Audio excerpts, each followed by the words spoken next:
Experts explain Africa is splitting in two, and it will look like this.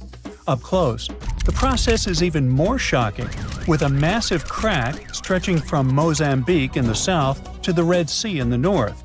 This gap keeps growing every year, tearing apart the land and destroying homes. Now, specialists believe the continent could split much sooner than we expect. Africa is breaking apart because of the Somali Plate movement. Think of it like a dramatic breakup happening with tectonic plates. On the east side, there's the Somali Plate. On the west, we have the Nubian Plate. And during this breakup, the Somali Plate just wants more space, so it's pulling away from the Nubian Plate. This movement is forming the East African Rift, a region where tectonic plates are splitting apart, magma keeps rising from deep below, and a bunch of active volcanoes are being born. So this place is hot, with daytime temperatures that can soar to 130 degrees Fahrenheit, and at night they cool down to 95 degrees. Inside this hot zone, we have the Afar Triangle, also known as the Afar Depression. And its geology is fascinating, as the rifting process is causing valleys, faults, and deep cracks to form in this region. Take, for example, this massive 35-mile-long fissure in Ethiopia's desert. It's also so wide that a person can easily fit inside of it. But what's scary is this crack keeps getting bigger, growing about a half an inch every year. The Nubian and Somali plates moving apart could also lead to a new ocean forming in Africa. This type of process isn't something new. About 150 million years ago, when dinosaurs were still around, a similar tectonic shift created the Atlantic Ocean. The continents were once all clustered together, but when a rift formed in what was Pangea, it started pulling them apart, splitting the east and west hemispheres. So, a similar thing is happening with this gap in Africa. At some point, experts say the waters of the Indian Ocean might flood the East African Rift Valley, eventually creating a sixth ocean. Now, it's a pity you won't be able to swim in its waters during your lifetime, though. According to geophysicist Ken McDonald, who specializes in tectonic faults, this dramatic rupture could happen in 1 to 5 million years. Trust me, that's considered fast in geologic terms, and way sooner than most experts thought. Now, even though you won't get to watch Africa breaking apart, people there will still see and feel the signs. They might experience intense volcanic eruptions and strong earthquakes as this process slowly unfolds. One example is related to that scary crack in Ethiopia's desert we mentioned earlier. The fissure was created in 2005, after the area was hit by 2 volcanic eruptions and 163 earthquakes, each with a magnitude greater than 3.9. A crack this deep and long on Earth usually takes centuries to form, but in this case, it unfolded in just a matter of days. That's how powerful this event is. In fact, this kind of intense seismic activity can speed up the African splitting process, and that's why it's so hard to predict the exact time frame for the event. What we know is that people are already calling this new land the Nubian continent. If the predictions are right, it will include Somalia, Kenya, Tanzania, and part of Ethiopia. That's exciting and concerning at the same time. As new coastlines emerge, countries will need to make major adjustments when it comes to infrastructure and land management. They might lose a lot of roads, houses, and other constructions currently located near or right in the East African Rift. In Kenya, for example, the fissures tore apart a busy road, and authorities desperately tried to fill the gap with rocks and cement. In another case, an old woman was sitting and eating with her family when her house suddenly split down the middle. Recently, earthquakes that happened near Ethiopia's Afar region demolished 37 schools and forced about 5,000 students to leave their classrooms. Unfortunately, stories like this could become more common over the next few years. But there is a positive side to all this. Countries located in the middle of Africa, like Zambia and Uganda, could gain coastlines, and that might be great for them. Having a coast means they would get access to new trade routes, opening fresh economic opportunities. Plus, think about the tourism boom. With all those newly formed paradisical beaches, these countries could become the next big gateway spot for travelers. The local ecosystem in this newly created ocean will change as well, and new marine species may emerge. So let's look. This is the path where the rift is most advanced right now. I mean, we expect this is where Africa will eventually get separated. But things could get a little more complicated. Some time ago, Michael Daly, a geologist at the University of Oxford, suggested that this rift could extend further west. And some new evidence backs up his theory, pointing out that the crack could extend south through Botswana's heartland into South Africa, and west through Namibia, all the way to the Atlantic Ocean.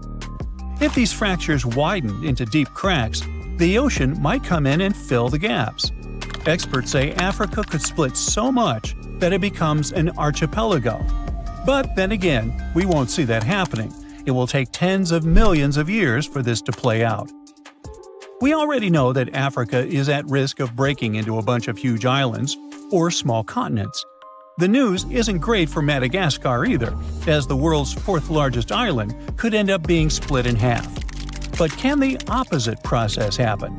I mean, can new land appear as the Nubian and Somali plates move apart? Well, as these tectonic plates get away from each other, the magma from the Earth's mantle might rise to the surface, and when it cools, it solidifies into new land.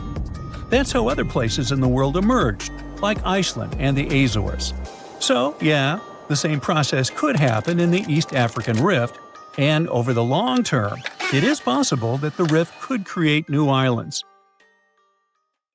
For now, all we can say is that the geology of the Afar Depression is unique. It is the most active rift system on our planet. And when I say rift system, I mean a zone where tectonic plates are pulling apart. This region brings together all kinds of events, from faults in the Earth's crust to volcanic zones to the potential formation of a sixth ocean. For experts, it's like studying the evolution of rifts up close. And since it is such an active volcanic area, it also has enormous potential for tapping into geothermal energy, that is, using heat from inside the Earth to generate electricity. 2 geothermal power plants are already producing energy in Ethiopia, one in the Ethiopian Rift Valley and the other in the Afar. Now, geologists are exploring new potential spots. When we look at that deep crack in the ground, we know it's caused by tectonic plate movement. There's no mystery there. But what we still don't fully understand is why the cracks happen exactly where they do. For example, a crack that opened up in Botswana appeared after a magnitude 6.5 earthquake back in 2017. But the epicenter wasn't in the rift zone, where the plates are moving like we would expect. Instead, it was farther south.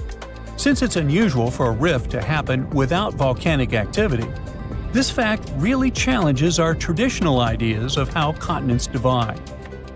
Figuring out why these cracks appear in specific spots is still a missing piece of the puzzle for experts trying to explain how Africa is splitting. Hopefully, we get some answers before the continent turns into a massive archipelago. Now, history teaches us that the supercontinent existed a long time ago, around 300 to 273 million years back. At that time, all the continents on Earth were buddies and hanging out together. They formed an amazing crew called Pangea, or Pangea if you're feeling fancy. The name comes from a Greek word which means all the Earth. Pangea also had a massive water neighbor called Panthalassa. So our entire world was a huge piece of land surrounded by a huge piece of ocean. The megacontinent looked like a giant sea, stretching between the tippy top and bottom of our planet. But as stories go, things change. About 200 million years ago, in the early Jurassic epoch, like dinosaur times, Pangea decided to throw a breakaway party. Forget about the old ideas of continents just drifting around like big icebergs. It split up into smaller chunks, forming the continents we know today. Oh, and it created the Atlantic and Indian Oceans as a bonus. Pangea's tale was first told by a German weather expert named Alfred Wegener in 1912. But how did he learn about something that happened so long ago? Imagine the Earth's core as a big, cozy fireplace, giving off heat. This heat creates special swirling currents in the Earth's outer shell. We can think of it as the Earth's crust, which looks like a big puzzle with many puzzle pieces. The hot currents make these puzzle pieces, called crustal plates, move around. Sometimes they push apart, sometimes they crash into each other, and sometimes they slide past one another. It's like a fantastic dance party that goes on beneath our feet. One day, Wegener looked at the shapes of the continents and thought that, hey, those coastlines of South America and Africa kind of fit together. And they really did. So he imagined that way back, all of the continents hung out together as one big landmass. But he couldn't just go and say that without any proof. So how do we know Pangea really was a thing? Well, there are some clues that brought us to this amazing discovery. One clue is like when you put a puzzle together and the pieces fit just right. Take a look at the shapes of today's continents. You'll notice that they could fit together almost like a perfect match. Obviously, their shapes changed over time. It happened millions of years ago, and since then, the shores of continents have been washed by waters for years. But even so, we can still see how well they fit together. Another clue comes from checking out fossils. We know that ancient animals left a lot of fossils behind. That's how we learned their history and what species there were. But when scientists compared fossils found on different continents, they found something interesting. These fossils look similar. Surprisingly, they belong to the same groups of animals, even though they were far apart. It's not like these animals could swim across the ocean on their four paws. And it's unlikely that this particular type of animal originated in two places at the same time. And finally, the mountains. Imagine exploring underwater and finding huge mountains in the oceans. These underwater ranges and deep trenches are like scars from when Earth's tectonic plates moved around. They serve as another proof that the continents are part of something bigger. When you look at these things together, you get a pretty clear picture. The Earth's continents were once huddled together in the supercontinent. They've since gone their separate ways, but the memories of their grand adventure are still written in the shapes of coastlines, the rocks they left behind, and many more. But it's obvious to us now. At the time of Wegener's discovery, there were different ideas flying around. Some folks thought that the continents sank down to make the oceans, but Wegener had a different take. He thought that the continents are always on the move. He even came up with a fancy phrase, continental drift, to explain it. Later, he was joined by another scientist named Alexander du Toit. He added a little twist to the story, suggesting there were two original continents, Laurasia in the north and Gondwana in the south. But the real party didn't start until the 1960s, when scientists figured out the secret ingredient in this recipe, plate tectonics. And finally, this theory explained everything Wegener and du Toit talked about. Wegener's theory was proven correct after 50 years. As time passed, we learned more and more about our planet. We found out that the Earth used to have multiple supercontinents. Before Pangea, there was a megacontinent called Rodinia around 1 billion years ago. And later on, Pannotia joined the scene about 600 million years ago. What's interesting is that the continental drift story is far from over. Our continents are always on the move. Africa is giving Europe a friendly bump, and Australia is playing a game of bumper cars with Southeast Asia. You know what's on the horizon? Another supercontinent. So how will this next supercontinent come together? Well, there are 4 major possibilities: Novo Pangea, Pangea Ultima, Orica, and Amasia. These might sound like superhero names, but they're actually ways the puzzle pieces could fit. Let's look at them all. First, Novo Pangea. You know how there's the Atlantic Ocean on one side and the Pacific Ocean on the other? Well, if these oceans keep doing what they're doing now, the Atlantic will keep opening up while the Pacific squeezes in. If that happens, the Americas, North and South America, will give each other a big high five. And Antarctica, that icy land way down south, will join the fun too. It'll be drifting northward. Next, Pangea Ultima. In the future, the Atlantic Ocean might get tired of being so wide. It might decide to slow down and shrink a bit. The Americas and the northward drifting Antarctica will probably crash into Africa and Europe. And just like that, a brand new supercontinent forms. There are these spots where the ocean floor is sliding underneath the land. It's like a secret underwater passage. These spots are called subduction zones. So if these secret tunnels will be spreading and spreading all along the east coast of the Americas – Europe, and Africa might come together again, and they'd form a supercontinent. This supercontinent would be surrounded by the Pacific Ocean. The next possible supercontinent is Orica. In this scenario, the Pacific and Atlantic Oceans might decide to take a nap and close up. But don't worry, because when one door closes, another opens. In this case, a whole new ocean would pop up to replace them. Imagine a big crack in the ground cutting through Asia, like a zipper opening up. This crack is called the Pan-Asian Rift, and it would become a brand new ocean. With this new ocean comes a new supercontinent, Orica. Australia is currently drifting northwards, like it's trying to find a nice spot at the center of our planet. East Asia and the Americas might join in from both sides. After that, Europe and Africa might link up with the Americas, and boom, Orica. And finally, Amasia. It might form if some of the tectonic plates go north. They can take continents like Africa and Australia along for the ride. They'll be hanging out around the North Pole. All the continents except Antarctica might come together. And even though they might gather around the North Pole, they won't close off the oceans. The Atlantic and Pacific Oceans would still be open for business. How this grand reunion happens depends on the Earth's tectonic movements. So far, we believe that Novo Pangea is the most likely scenario. It also depends on what exactly happened to Pangea after it broke apart. And when the new supercontinent appears, what's going to happen with the weather? How will the ocean behave? And what about the animals and plants? These questions all light up our minds. Who knows? Maybe someday our descendants will look at the world map and see this incredible journey come full circle. So keep asking curious questions and stay tuned for the next 100 million years. The floor is lava. Haha, just kidding. But honestly, it's kind of falling apart. You might not feel it yet, but a huge part of North America has already lost 37 miles worth of rock from its foundation. And no, this isn't about earthquakes or giant sinkholes. It's about the continent losing pieces of the very thing that keeps the ground from wobbling around like a bad carnival ride.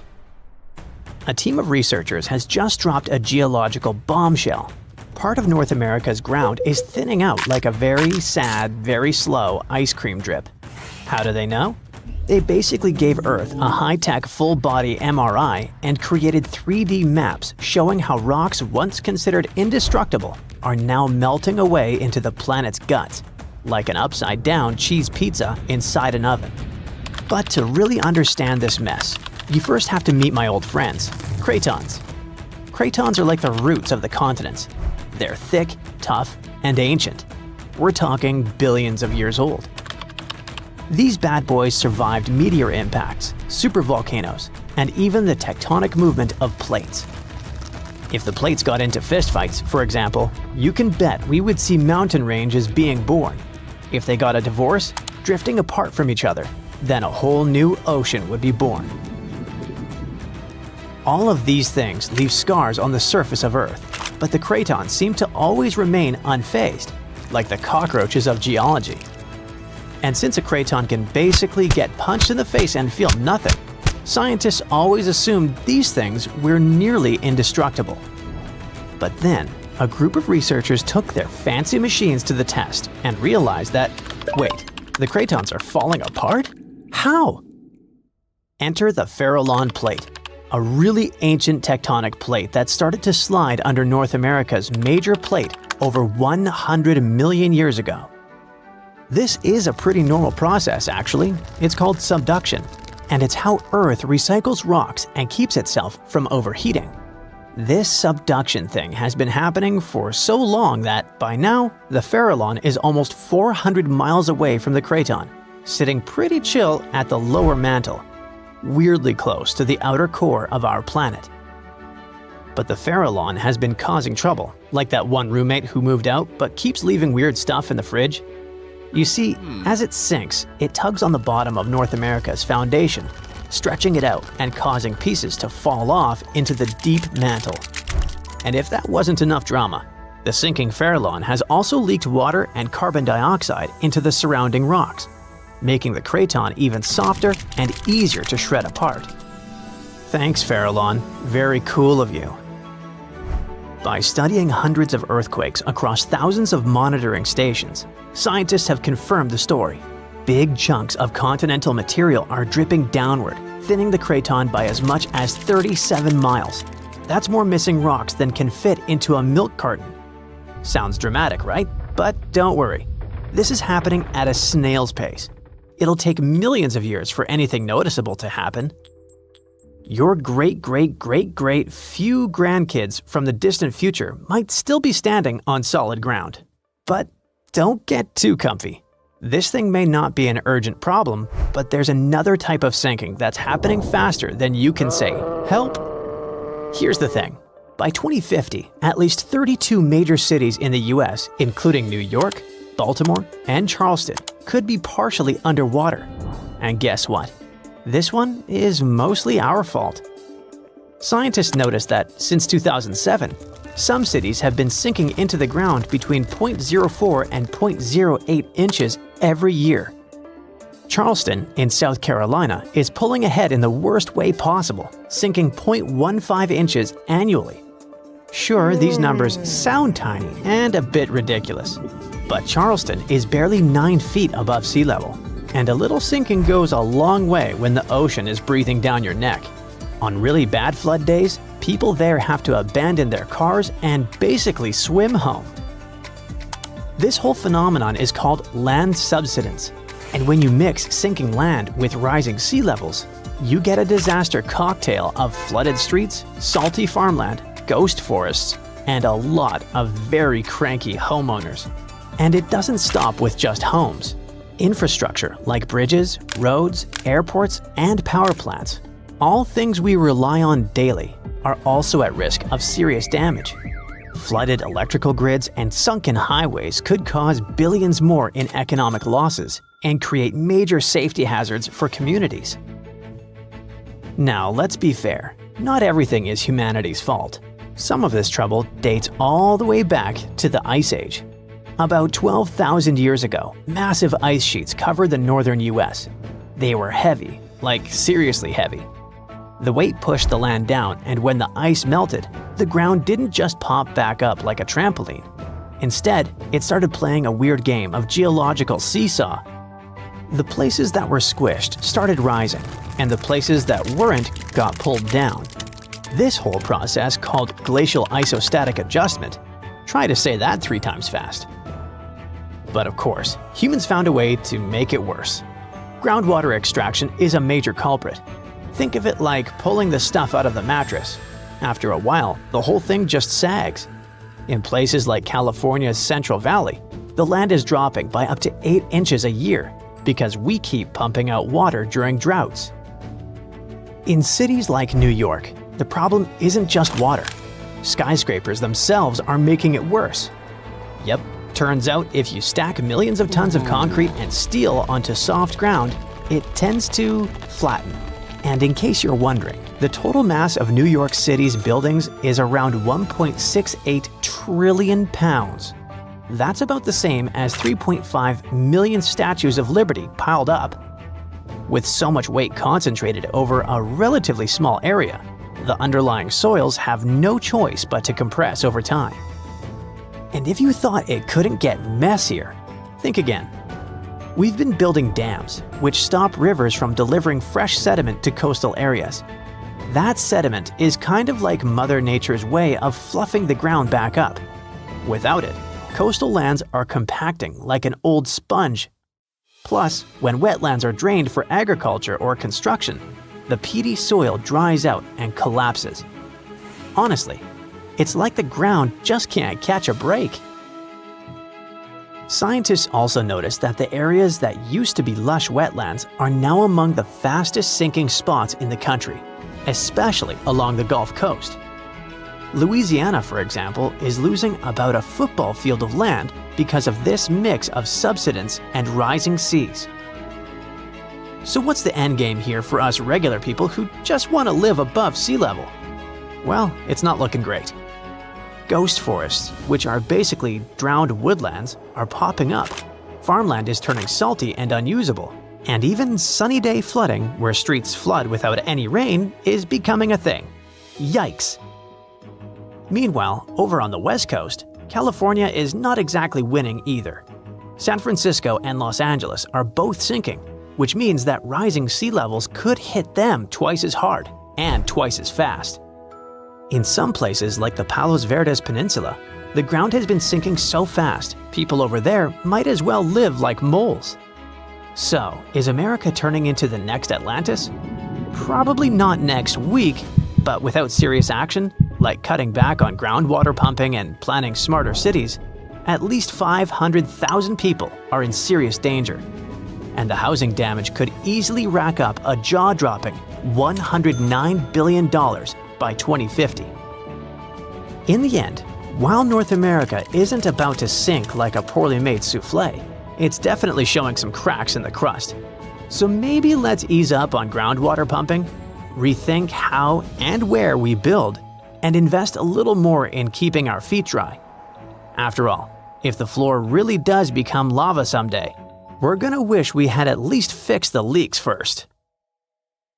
Wow, this port is so buzzing. Thousands of people come here every day to work, cargoes come and go, fishers are weighing their catches for the day, and even posh cruise ships pop in here to show this idyllic place to all the people on vacay. The ocean shore is fantastic. People walk along the beach eating ice cream or building sandcastles. Oh, and by the way, right now we're standing where the Sahara Desert used to be. Normally our lifetime is too short to see any major changes. We don't notice mountains rise or the way rivers change their course. Entire valleys may be sinking, but it usually takes too long for them to sink entirely. Still, a group of scientists recently noticed there's a new ocean being formed really fast, and we can even witness it appear. Look here! It's the Afar Triangle. There's the Horn of Africa Peninsula not far away. It's the exact site where the sixth ocean is being born at the moment. Wherever you are, you're basically standing or sitting on a tectonic plate. You're just sitting on a couch watching this video? Cool! Your couch is standing on the floor, your floor makes part of your house is standing on the ground, and if you take a deeper look, it all stands on one of 15 principal tectonic plates. Together, these chunks are referred to as lithosphere. It's like a nice apple pie. The crust is the lithosphere, and the fragile apple filling is everything that's on the planet's surface. If the crust cracks, the filling leaks out. And this is what any earthquake is like. A tectonic plate, aka the crust, moves. The filling, also known as houses and people, is disturbed. Africa is made up of two plates, the Nubian and the Somali ones. Yeah, that's a large pie. And it seems like these two plates are constantly separating. It leads to an oceanic spreading ridge. It looks like the African continent is literally unzipping a part of it at this moment. A 345 square mile chunk of the Sahara Desert just split, so the magma rose. It triggered a series of earthquakes across Ethiopia, Eritrea, and Djibouti. And it's not just some minor earthquake. There are lots of fumes rising from those fissures, and it smells like sulfur. Phew! The eruptions slowly push the old lava sediments away, which is followed by creation of the new seafloor. The crack is filled with magma, and when it cools, it forms the new oceanic floor. If this process doesn't stop, the Red Sea will finally flood the area, forming the sixth ocean, and Africa will be split into two parts. So we'll basically have two Africas. But wait. Neither you nor your grandchildren are going to see that sixth ocean. You'll only have 5 of them throughout your life. Same with our future generations. Same old Pacific, Atlantic, Indian, Arctic, and the Southern Oceans. Before the oceanic floor gets solid, and before the Red Sea actually starts flowing in there, many thousands, if not millions of years must pass. The continents move as fast as your nails grow, and imagine that the longest nail ever seen in history was the thumbnail of an Indian man reaching almost 6.5 feet before he cut his nails. It took him almost 60 years to grow it. Now think how far the continents will have to move by the time you celebrate your 100th birthday. Spoiler, it's not going to be very far. But anyway, you can witness some minor changes that take place even now. All those cracks that may not seem that significant so far make all the landscape in the Afar region look really unique. There's a couple more reasons for this uniqueness. Meet Erta Ale in Ethiopia, the volcano famous for its world's longest-lasting lava lake. It's located in the Afar Depression, also known as the Afar Triangle. By the way, depression refers to the sunken area. There's nothing sad about it. It's not the only volcano in this area. Eritrea, known as the Nabro volcano. It's never erupted, yet the lava in this area is pretty active. More volcanoes are to come because of the tectonic plate movements. They pull away from each other, and the Earth's crust gets thinner. The weaker the area is, the more volcanoes there are. Okay, the plates are separating, and it's kind of inevitable. It's just the question of time. This process is also called the Afar plume. We'll get more volcanoes, it's inevitable either. But how does it happen? Remember that apple pie? Yes, it was delicious. Well, things are actually much more complicated. The outer layer we walk on is relatively delicate and is made up of multiple broken pieces. It's like the eggshell or a lattice top on a pie. Let's take a deeper look at all the ingredients of this pie. If you cut a slice, you'll see it's made up of many parts, and there's something called the asthenosphere under the lithosphere. It's part of the Earth's mantle. Yeah, complicated. So the asthenosphere gets heated from within, and it rises, just like the dough when you put it in the oven. Remember those cracks on the surface of a freshly baked loaf of bread? Man, I'm getting hungry. Anyway, this is basically what happens to the Afar Triangle, and those cracks make this area split, creating those famous rifts and valleys that will possibly become so large and will probably get flooded so that the world's sixth ocean will appear there soon. Or not. Nobody's sure about it. Okay, but since the tectonic plates and, which is logical, all the continents are always on the move, we'll probably have more continents in the future. The answer is yes and no. If a part of Africa does split, we'll get one more continent, which is going to be even smaller than Australia. But there's one more possible way of how things will go. Chances are, in the next 250 million years, in the distant 250 million years, there will be no more transatlantic flights. And a walking trip from Japan to Chile will be possible too. Way too long, but possible. It's all happening now, and the first results will be noticeable in some 50 million years from today. I won't be around then. Australia will move towards Southeast Asia, and it's going to fit in just perfectly. And Africa will be pushed to Southern Europe. Still, these transformations will take a really long time. People and continents have something in common. Remember that continents move as fast as our hair and nails grow, just about 1.2 inches a month. Some of them move even 5 times faster though, but even this speed is too slow for 4,500 miles distance between Africa and Europe. One theory tells us the things we've already seen before. Well, you didn't see that with your own eyes, neither did any of your ancestors who came to America across the Atlantic hundreds of years ago. The fact is, all the continents were once one landmass known as the Pangea supercontinent. Even though it formed over 300 million years ago and split about 180 million years ago, give or take, it might come back together. So kangaroos can easily migrate from Australia to the UK if they feel like it, but the latter might be accidentally crashed while all the continents merge together. The Americas would collide, Antarctica would drift to them, and it all will merge with the already collided Africa-Eurasia. In this scenario, one large ocean and one large continent will appear. namely Novo Pangea. Another possible scenario claims the continents might merge into the uniform landmass or form a circle with a large sea inside and the super-Pacific Ocean outside. This continent is referred to as Pangea Ultima. The third theory might be already coming to life. The Pacific and the Atlantic Oceans might just cease to exist, forming the new ocean basin. Eurasia will be split to form a new ocean, and all the continents will migrate to merge into the supercontinent Orica.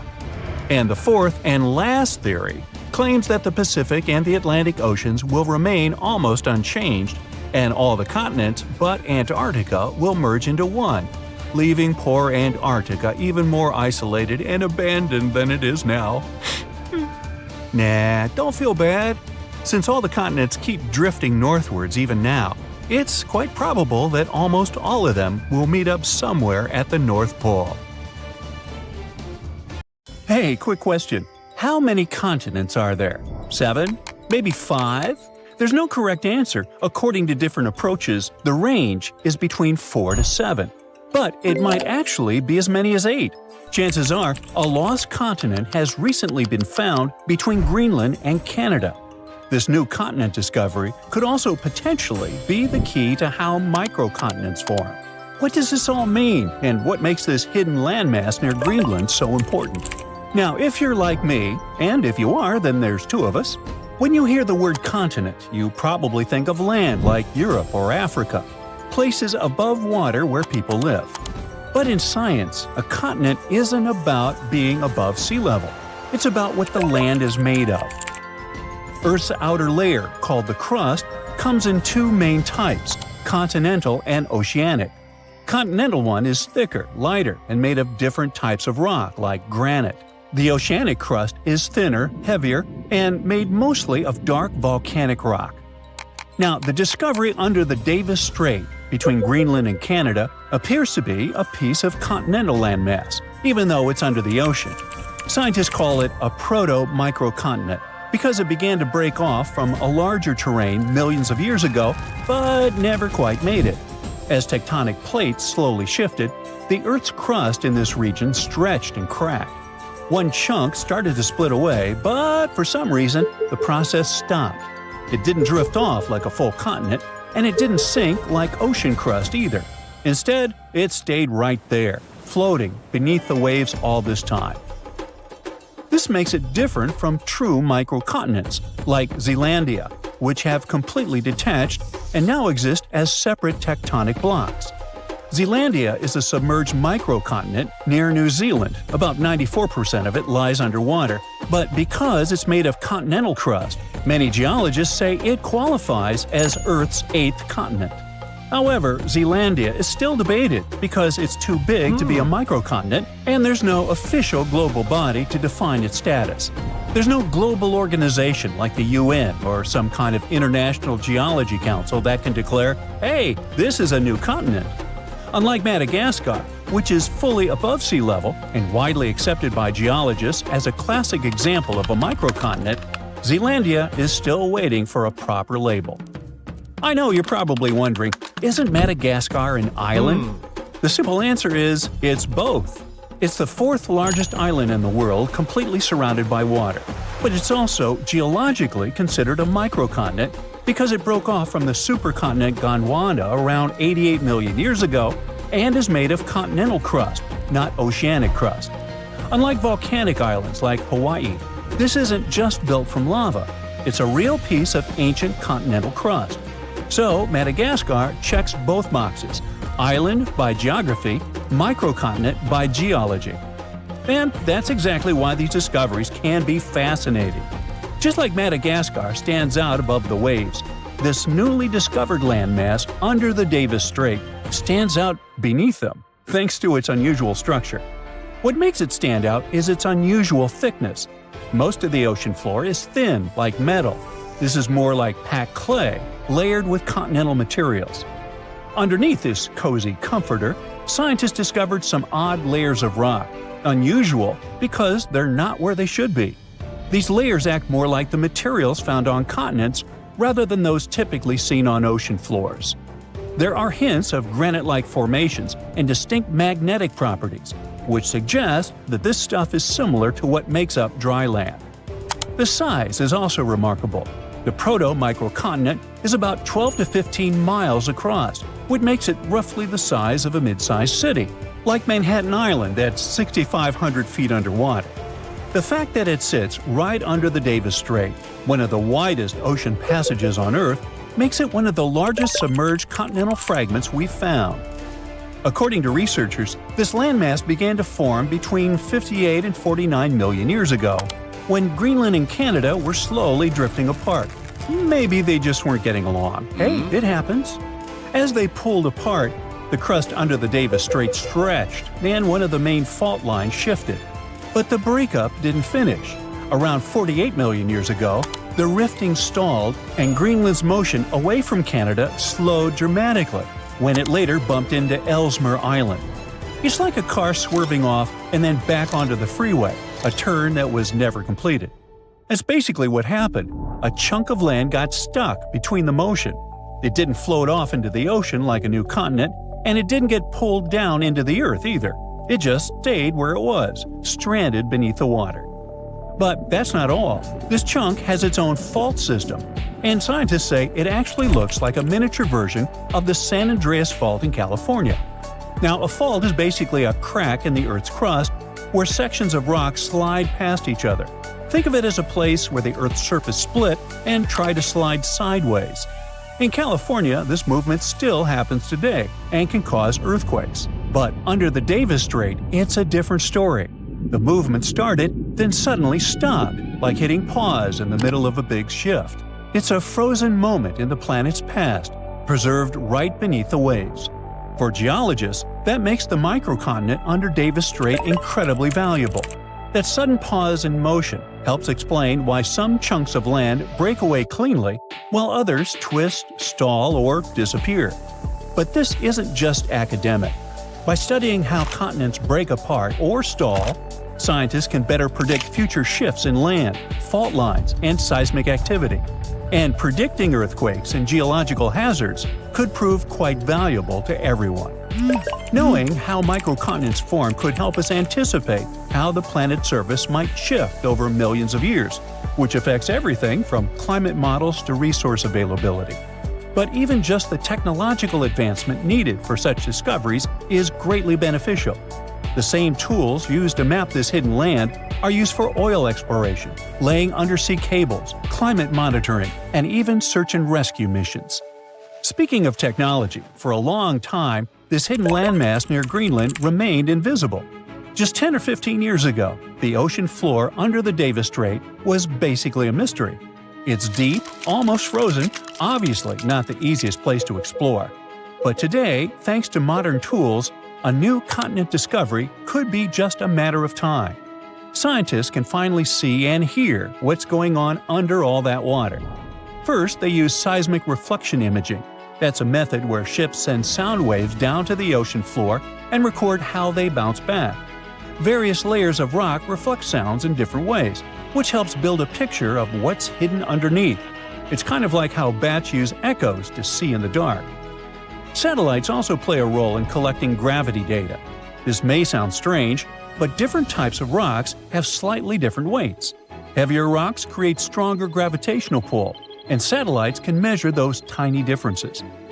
Another tool commonly used for these explorations is underwater sensors, which sit quietly on the seafloor and listen for natural vibrations, like mini earthquakes or shifts in rock.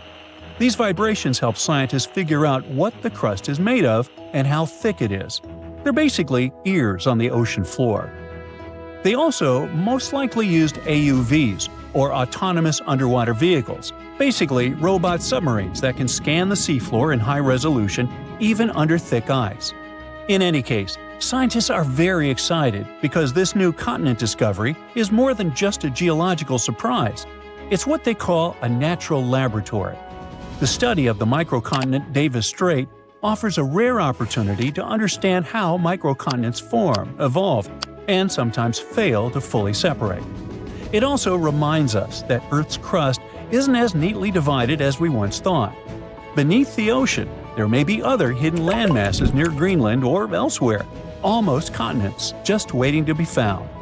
This lost continent of Canada may not have made it as a fully fledged landmass, but its discovery is already reshaping how we view plate tectonics.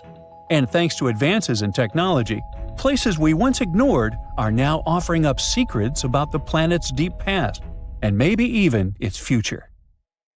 Now, at first glance, it seems like we're on a giant raft called a continent that's just floating around on some molten lava until it hits another continent.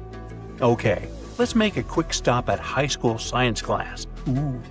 Our home planet is like a cake with different layers of ingredients stacked up on top of each other. The Earth's core, mantle, and crust. Hey, where's the frosting? The cake batter on top represents the crust of the Earth, made up of 3 types of tasty rock: igneous, sedimentary, and, say it with me, metamorphic. These rocks are formed in different ways, such as from solidified lava or from the deposits of particles and minerals. The crust is what we stand on, a home to our continents, oceans, and everything we see around us. Then you have the mantle, not the baseball player, the layer that lies right below the crust. Many people think that the mantle is just lava, but it's not quite like that. Just like how you mix different ingredients in the cake batter, the mantle is made up of different types of rocks that are constantly moving and shifting. And finally, we get to the sweetest part of the cake, the center, or in the case of Earth, the core. It has 2 parts, the outer and inner core. The outer core is made of molten rocks and metals that are incredibly hot, even hotter than the surface of the sun. The inner core is solid, even though temperatures there are crazy. It doesn't turn into liquid because the pressure down there is amazingly strong. When you see all this, you can easily think that below us there are endless miles of lava and hot rocks. So, how come tectonic plates move at all? The continents don't float on a sea of molten rock. The oceanic and continental crusts really sit on a mantle. Sure, there's a layer of liquid rock in our planet, the outer core, around 1,800 miles below the surface, but it's separated from the surface by the mantle that's thick and solid. So, the Earth's tectonic plates move around because they're on a thick layer of solid rock, the upper mantle. Basically, this rock is under incredible pressure and heat, which makes it flow in slow motion over time. Think of it like honey or syrup that you pour over your cake layers. As you move the cake around, the honey or syrup will also move and flow. Similarly, the upper mantle can flow and drag the parts above it along, just way slower than honey. And the rock is both breakable and flexible. It can crack and break like a cookie, now I'm getting hungry, but it can also stretch and bend like a piece of taffy. When the plates get caught on each other, they can't move anymore, but when they break free, they start drifting again, like puzzle pieces shifting around until they find their perfect fit. Extremely high temperatures and pressure are the reason this flow happens. It's like a big pot of soup on the stove. As the soup heats up, it starts to move around, carrying heat from one spot to another. Is it lunchtime? And speaking of lava, it's not just molten rocks that travel all the way up from the outer core to volcanoes. When tectonic plates come together and one slides underneath the other, they create a lot of heat and pressure while grinding against each other. It's like rubbing your hands together fast and they start to get hot, or when you start a fire with rocks. And as the melted rock, or magma, rises to the surface, it can create volcanoes. Now, long ago, the Earth's land was not divided into continents as it is today. Instead, there was one giant landmass known as Pangea, meaning all Earth in Greek. Whoa! Imagine being stuck in the middle of this giant ocean. So, over time, this supercontinent slowly broke apart. Its parts drifted away from each other and formed the separate lands we call continents. This idea first popped out in the 16th century when one cartographer realized the coastlines of Africa, America, and Europe appear like they could fit together like puzzle pieces. Later, researchers realized the rock composition of their coastlines was similar, which means they used to be part of one giant mass, and they call that the theory of continental drift. At first, people were pretty skeptical about that idea because they didn't know how such massive lands could move around. Now, we'd all be able to explain that part, right? So, the Earth's crust is divided into a couple of large plates and many smaller ones. All of them are still moving, even though it's in slow motion. We can't sense it, and we won't see any particular changes during our lifetime. It's a process that lasts hundreds of millions of years. As the plates move, they interact with one another in fascinating ways. For example, when two plates collide, one may be forced beneath the other, which would help create a subduction zone. Over time, this is the way you get many cool things like volcanic islands, trenches, and even entire mountain ranges. Plates apparently started moving around 3.5 billion years ago. It took them a while to group into the first jigsaw supercontinent we know about called Ur. Today, its remains make up parts of Madagascar, India, and Australia. Pangea formed 335 million years ago, but it probably won't be the last continent that will form. So, some new generations in the distant future could live on something called the next Pangea.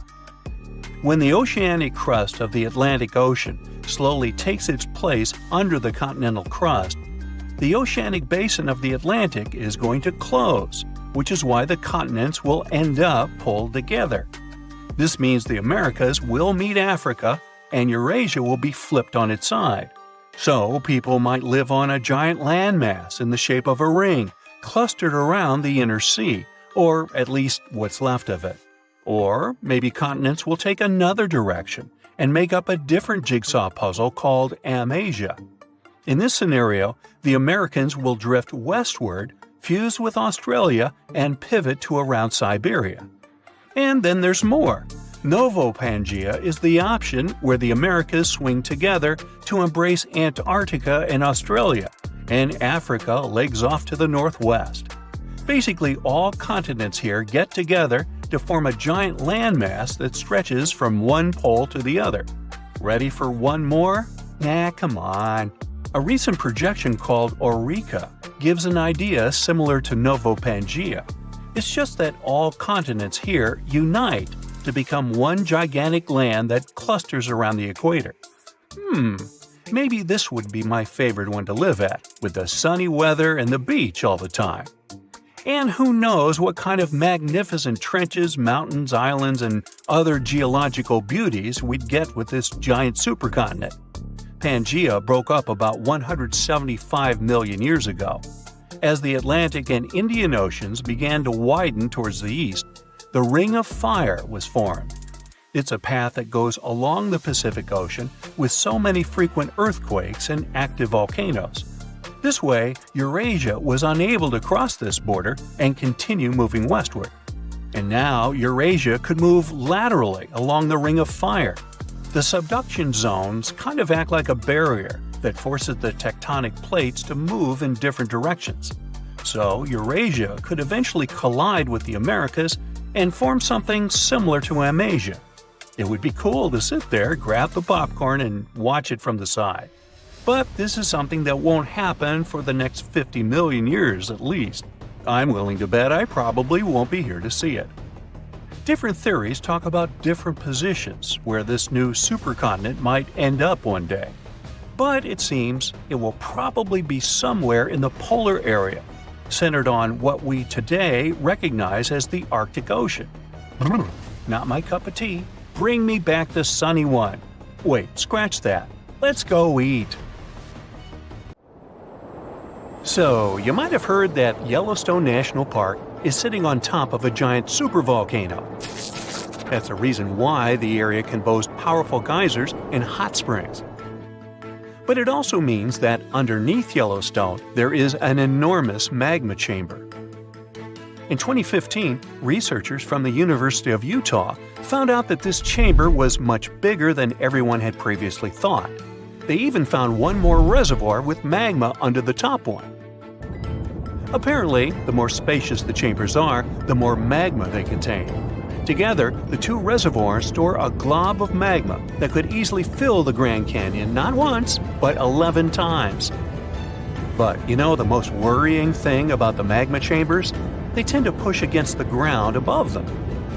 As a result, the land in Yellowstone rises about 1 to 2 inches a year. On top of that, Yellowstone has the status of an active volcano, and its volcanic explosivity index, yes, there is one, is 8 out of 8.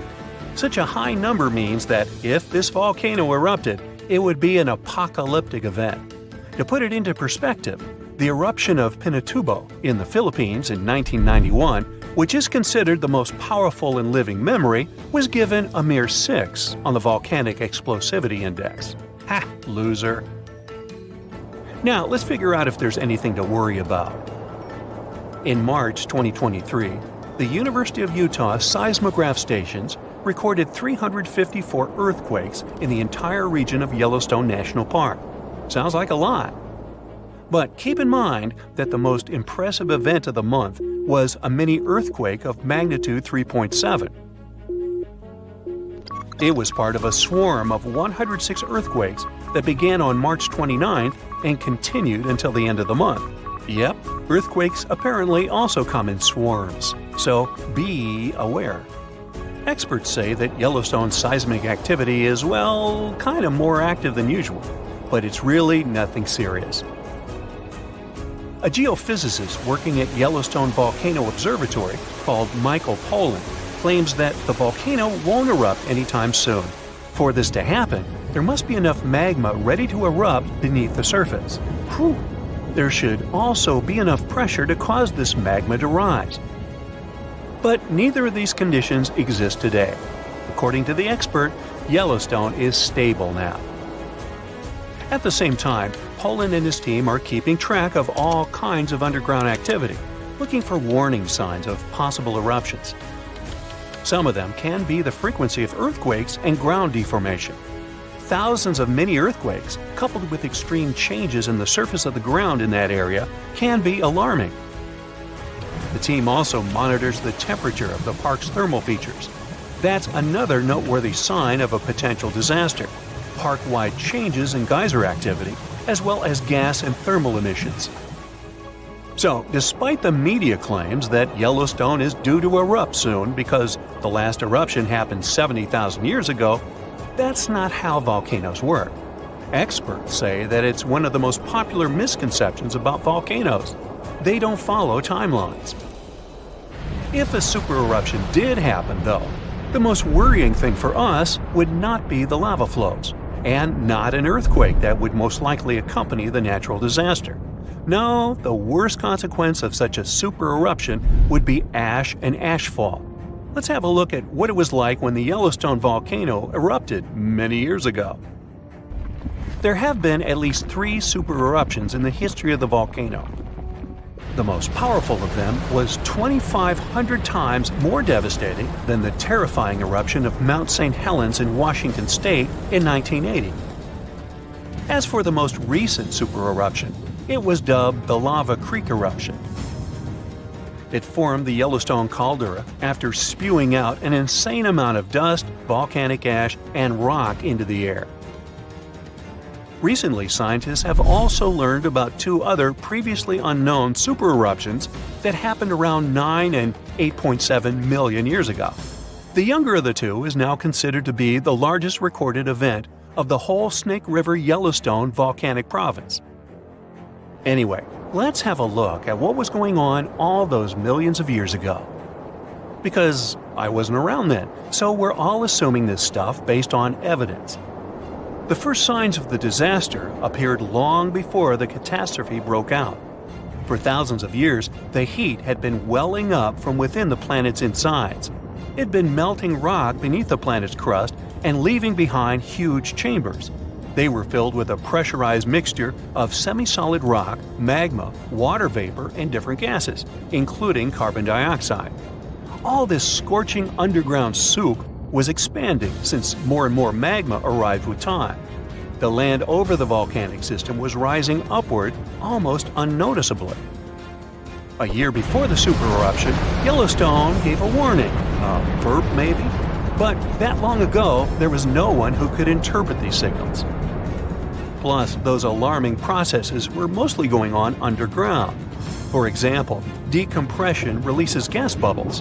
While bursting, such bubbles can often power particular kinds of eruptions. Months before the eruption, small-scale earthquakes became more frequent and more intense.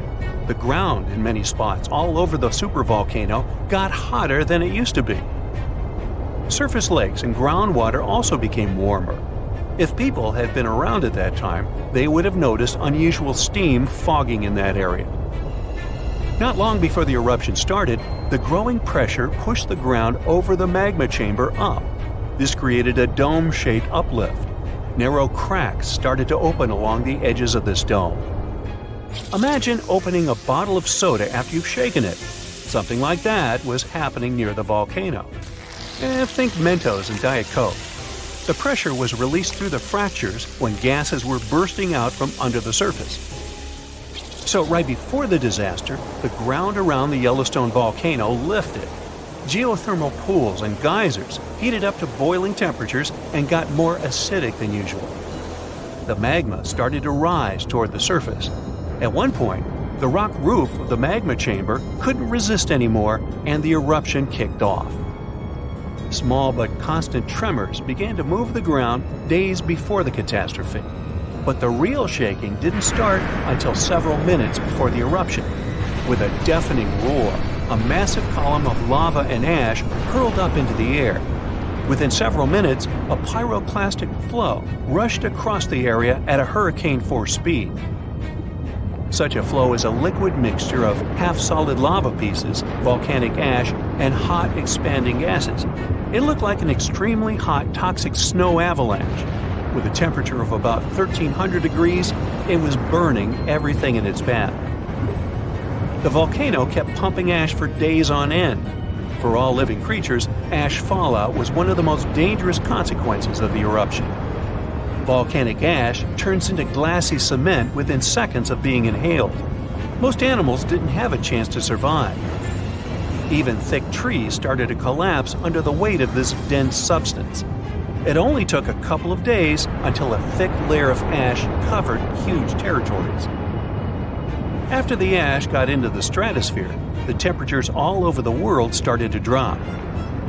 The eruption was rich in sulfur, which is an effective sunblocker. That's why it soon got so cold that there was no summer in the whole world for the next several years. Animals couldn't find food and clean water. This natural disaster, called the Gray's Landing supereruption, was colossal. That's how researchers described it in their recent studies. It affected a huge territory. The streams of lava enameled an area as large as New Jersey in scorching hot volcanic glass. It instantly sterilized the land surface, wiping out all the plant life that had been thriving there before. Now, if such an eruption were to happen these days, it would cover Colorado, Utah, and Wyoming with almost 3 feet of toxic volcanic ash. Many regions would be plunged into darkness. Even the coast, where most Americans live, would experience problems with the spread of the ash cloud. It would destroy crops and contaminate pastures, ruin power lines and electrical transformers. Well, so I'm sure you'll agree with me, it's a good thing that such a disaster isn't expected to occur anytime soon. Hey, we got enough other stuff on our plate. There's an old volcano in Bolivia called Uturuncu. It hasn't erupted in about 250,000 years, so you may think that's the end of its story. But recently, it has started to act a little strangely. At the moment, it resembles a zombie that's waking up from a long nap. Uh-oh, is that kind of apocalypse nearing? Uturuncu is a huge mountain in the Andes that's almost 20,000 feet tall. It's called a stratovolcano, which means it's big, steep, and cone-shaped. These kinds of volcanoes are made from layers of lava, ash, and rocks. They can have terrifying, powerful, explosive eruptions because their lava is thick and traps gas inside. Think of it like a shaken-up soda that's ready to burst. Famous ones like Mount Vesuvius are just like Uturuncu. And do you remember about the tragic fate of Pompeii, completely destroyed during the eruption of Mount Vesuvius? Does something similar await Bolivia? Even though Uturuncu has been quiet for a long time, scientists have noticed that it's been letting out gas, rumbling with small earthquakes, and even making the ground around it bulge, kind of like it's stretching. So, people started wondering if it was getting ready to erupt again. Scientists decided to take a closer look at this situation and found out that liquid and gas moving around under the volcano is causing all this activity. It doesn't mean the volcano is definitely going to erupt, but it helps explain why it still seems alive. Let's dive into details. Since the 1990s, scientists have been using satellites and GPS to keep an eye on the ground around the Uturuncu volcano. At one point, they noticed something weird. The ground was rising in the middle and sinking around the edges, kind of like a sombrero hat. The middle part has been slowly going up for at least 50 years by about 0.4 inches a year. It doesn't sound like a lot, but hold on. This strange shape, along with lots of tiny earthquakes and gas like carbon dioxide coming out of the volcano, made scientists think that there might be a giant blob of magma growing under the mountain. If that were true, it could mean only one scary thing. The volcano could be getting ready to erupt. Uturuncu sits on top of a huge underground pool of magma called the Altiplano Puna magma body. This pool is really big and really deep, stretching under parts of Bolivia, Chile, and Argentina. Scientists thought that magma from the APMB might be rising and collecting near the surface, which could lead to an eruption. But now, after studying more than 1,700 earthquakes and checking the rocks around the volcano, scientists have a new idea. Apparently, it's not magma rising up. Instead, hot fluids and gases are traveling up from the APMB through a narrow path shaped like a chimney. These gases, like steam and CO2, can get trapped under the top of the volcano, while salty water, brine, spreads out sideways into tiny cracks in the rocks. This moving gas and water can make the ground rise and fall and cause small quakes, without any magma getting close to the surface. So the good news is, Uturuncu probably isn't about to erupt. If it did happen, it would cause serious damage to nearby communities and even pose a threat to human lives. Lava flows could reach towns tens of miles away from the volcano, and volcanic ash could even spread across Bolivia, Argentina, and Chile. Luckily, even though the volcano is still alive and rumbling, it's not as dangerous as scientists once thought. This discovery might help scientists figure out if other volcanoes around the world are getting ready to erupt. Now, let's visit Alaska, where according to researchers, Mount Spur might erupt soon. It's letting out strange amounts of volcanic gases from the top and side vent, the very vent that last erupted in 1992.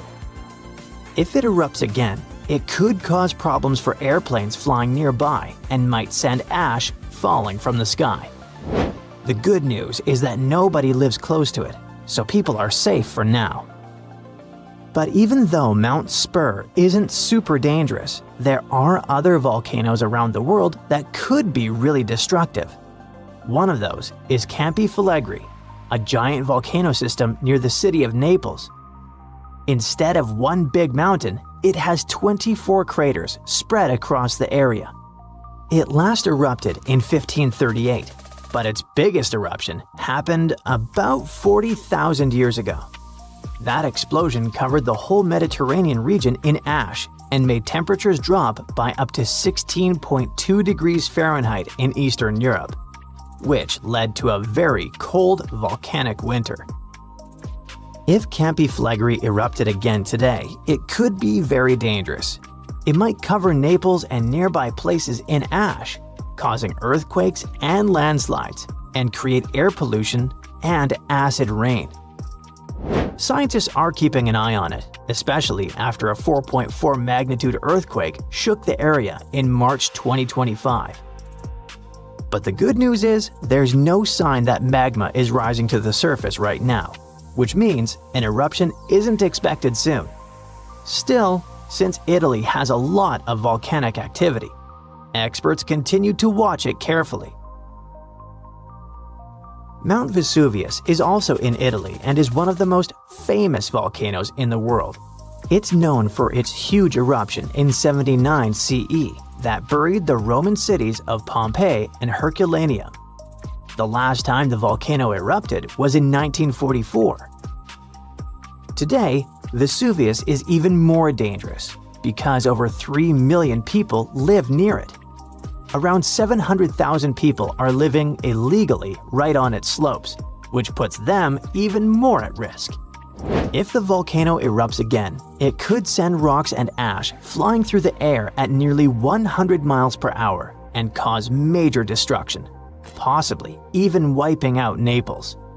And still, scientists believe a big eruption from Vesuvius probably won't happen for a few hundred more years. But since it's still an active volcano, researchers continue to monitor it. Cumbre Vieja is a volcano on the island of La Palma, which is part of the Canary Islands. It last erupted in 2021. During that eruption, lava poured out of the volcano and flowed all the way to the sea. It destroyed over 3,000 homes, but luckily, thousands of people were safely evacuated, so it wasn't as bad as it could have been. In the past, scientists were worried that a huge eruption could cause the entire western side of the volcano to break off and crash into the ocean. This could create a mega tsunami, sending massive waves hundreds of feet high across the Atlantic Ocean. But more recent studies have shown that this is very unlikely to happen. Mount St. Helens is a volcano in Washington State in the United States. It had a massive eruption in May 1980 that ended the lives of 57 people. That eruption also caused the biggest landslide ever recorded. Hot, pressurized magma exploded from the volcano, shooting ash 15 miles into the sky. Ash covered a huge area, and around 230 square miles of land was destroyed. Mount St. Helens is still active and is expected to erupt again someday, possibly even in our lifetimes. But experts say it's not likely to have another huge sideways blast like the one in 1980, thanks to a deep crater that is now formed at the top. It will change the way the volcano might erupt. Popocatépetl is a big, active volcano in Mexico. It's been slowly erupting on and off since the early 2000s. It's really close to a lot of people, just 40 miles from the Mexico City metropolitan area, which has about 22 million people, and 30 miles from Puebla, which is home to about 6 million inhabitants. If Popocatépetl had a huge eruption, it could cover Mexico City in thick ash as much as 8 inches deep. That ash could block drains, mess up the water, and even stop the electricity from working. Even worse, fast-moving lava and super hot flows, called pyroclastic flows, could rush down the mountain and destroy towns nearby. The volcano was quiet for 50 years, but now it rumbles and shakes pretty often. There have been over a dozen small eruptions, including some as recent as February 2024.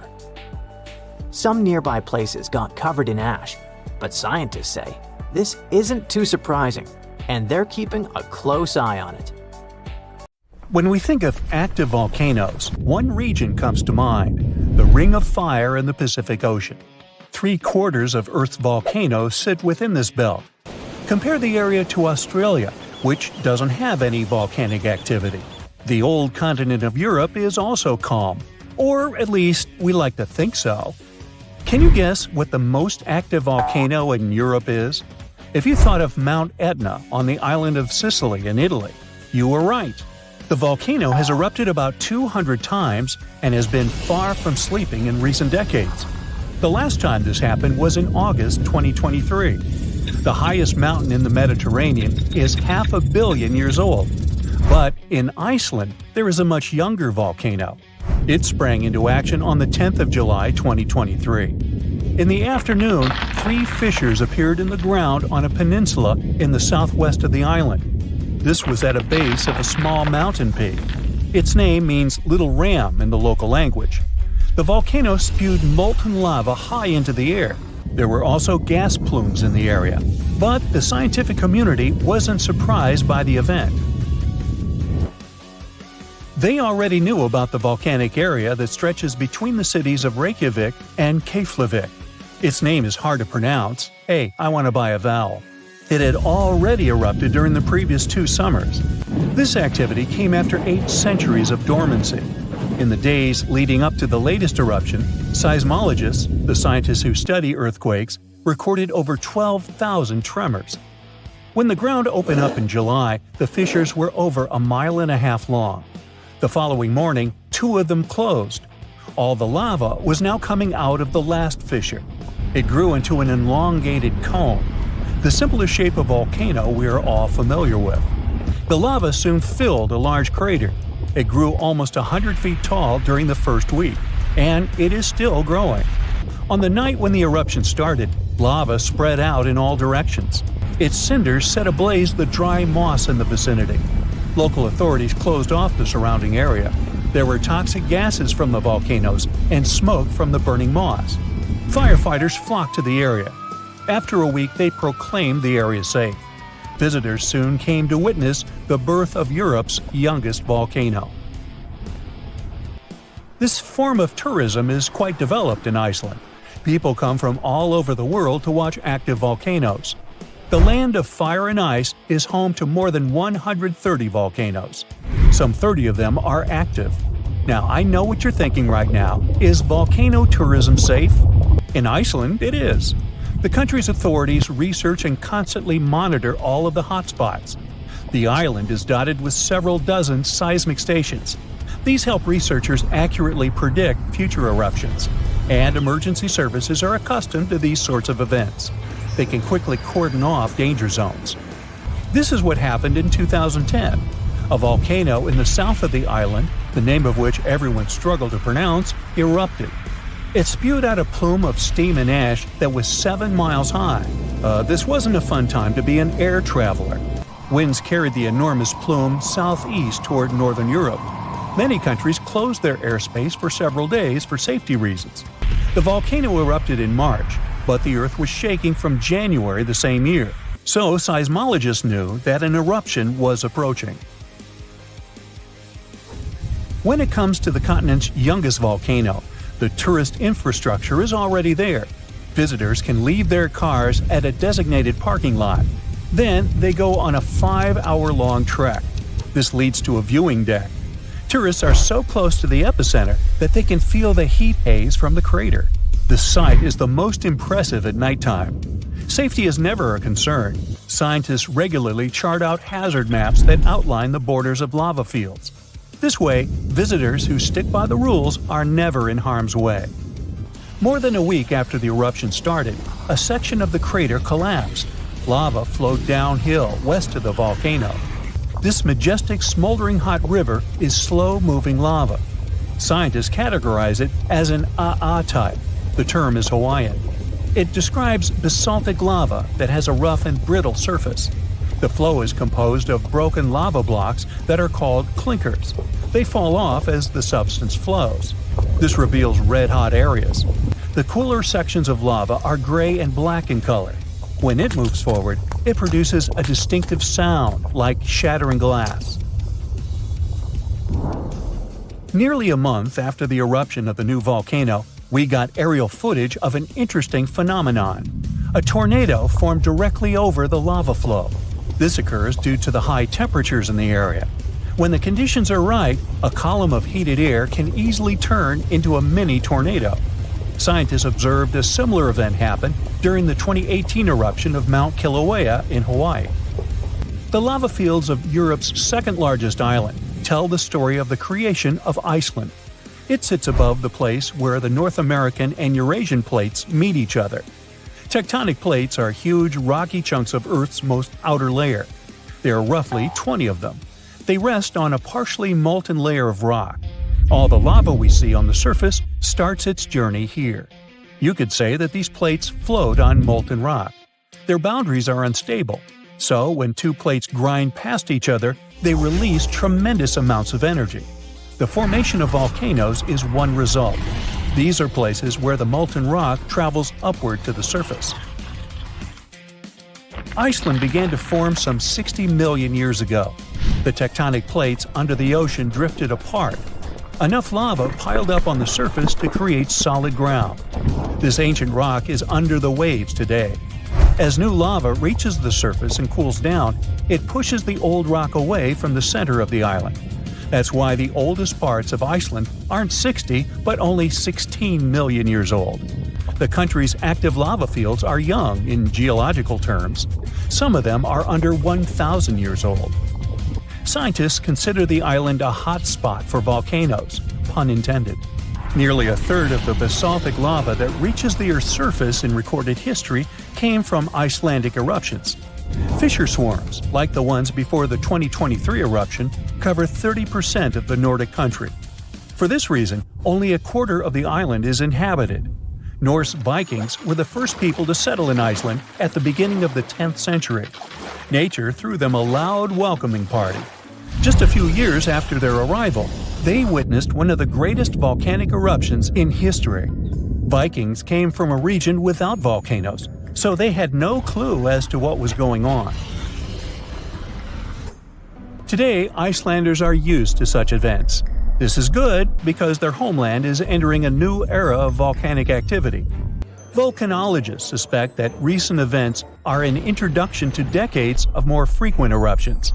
The peninsula that is home to Earth's youngest volcano is just 17 miles southwest of Iceland's capital city. It's been dormant for a long time. Present-day eruptions there are a reminder that the natural processes that created Iceland are still ongoing.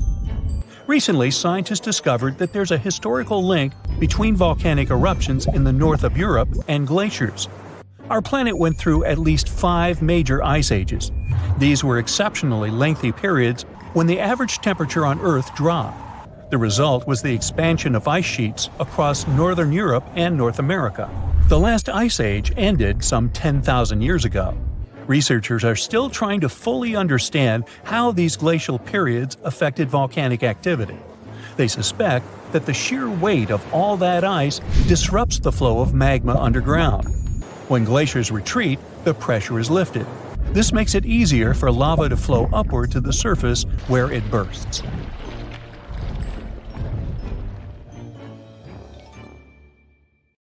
So look at this narrow passage between the north of Morocco and the southern part of the Spanish region. It's called the Strait of Gibraltar.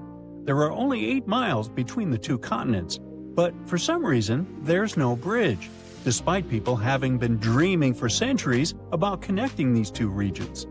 There are places in the world where a bridge over water stretches for a much greater distance.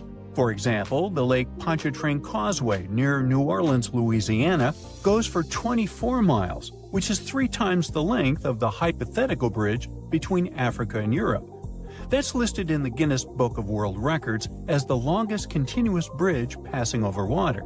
It consists of 2 parallel bridges and connects the urban area of New Orleans with small settlements in the north of Lake Pontchartrain. 9,000 concrete piles hold more than 1,000 decks above the water. This large-scale structure was built in the middle of the 20th century. It only took 14 months from the start of construction to its completion. American engineers created a unique technology for attaching concrete piles to the base of the bridge, and this bridge is still functioning. So, what's the problem with building a shorter bridge to connect Africa and Europe? Let's first find out the value of the 8-mile bridge that could connect 2 continents and the reason why everyone is talking about it. In fact, the value of such a bridge would be enormous.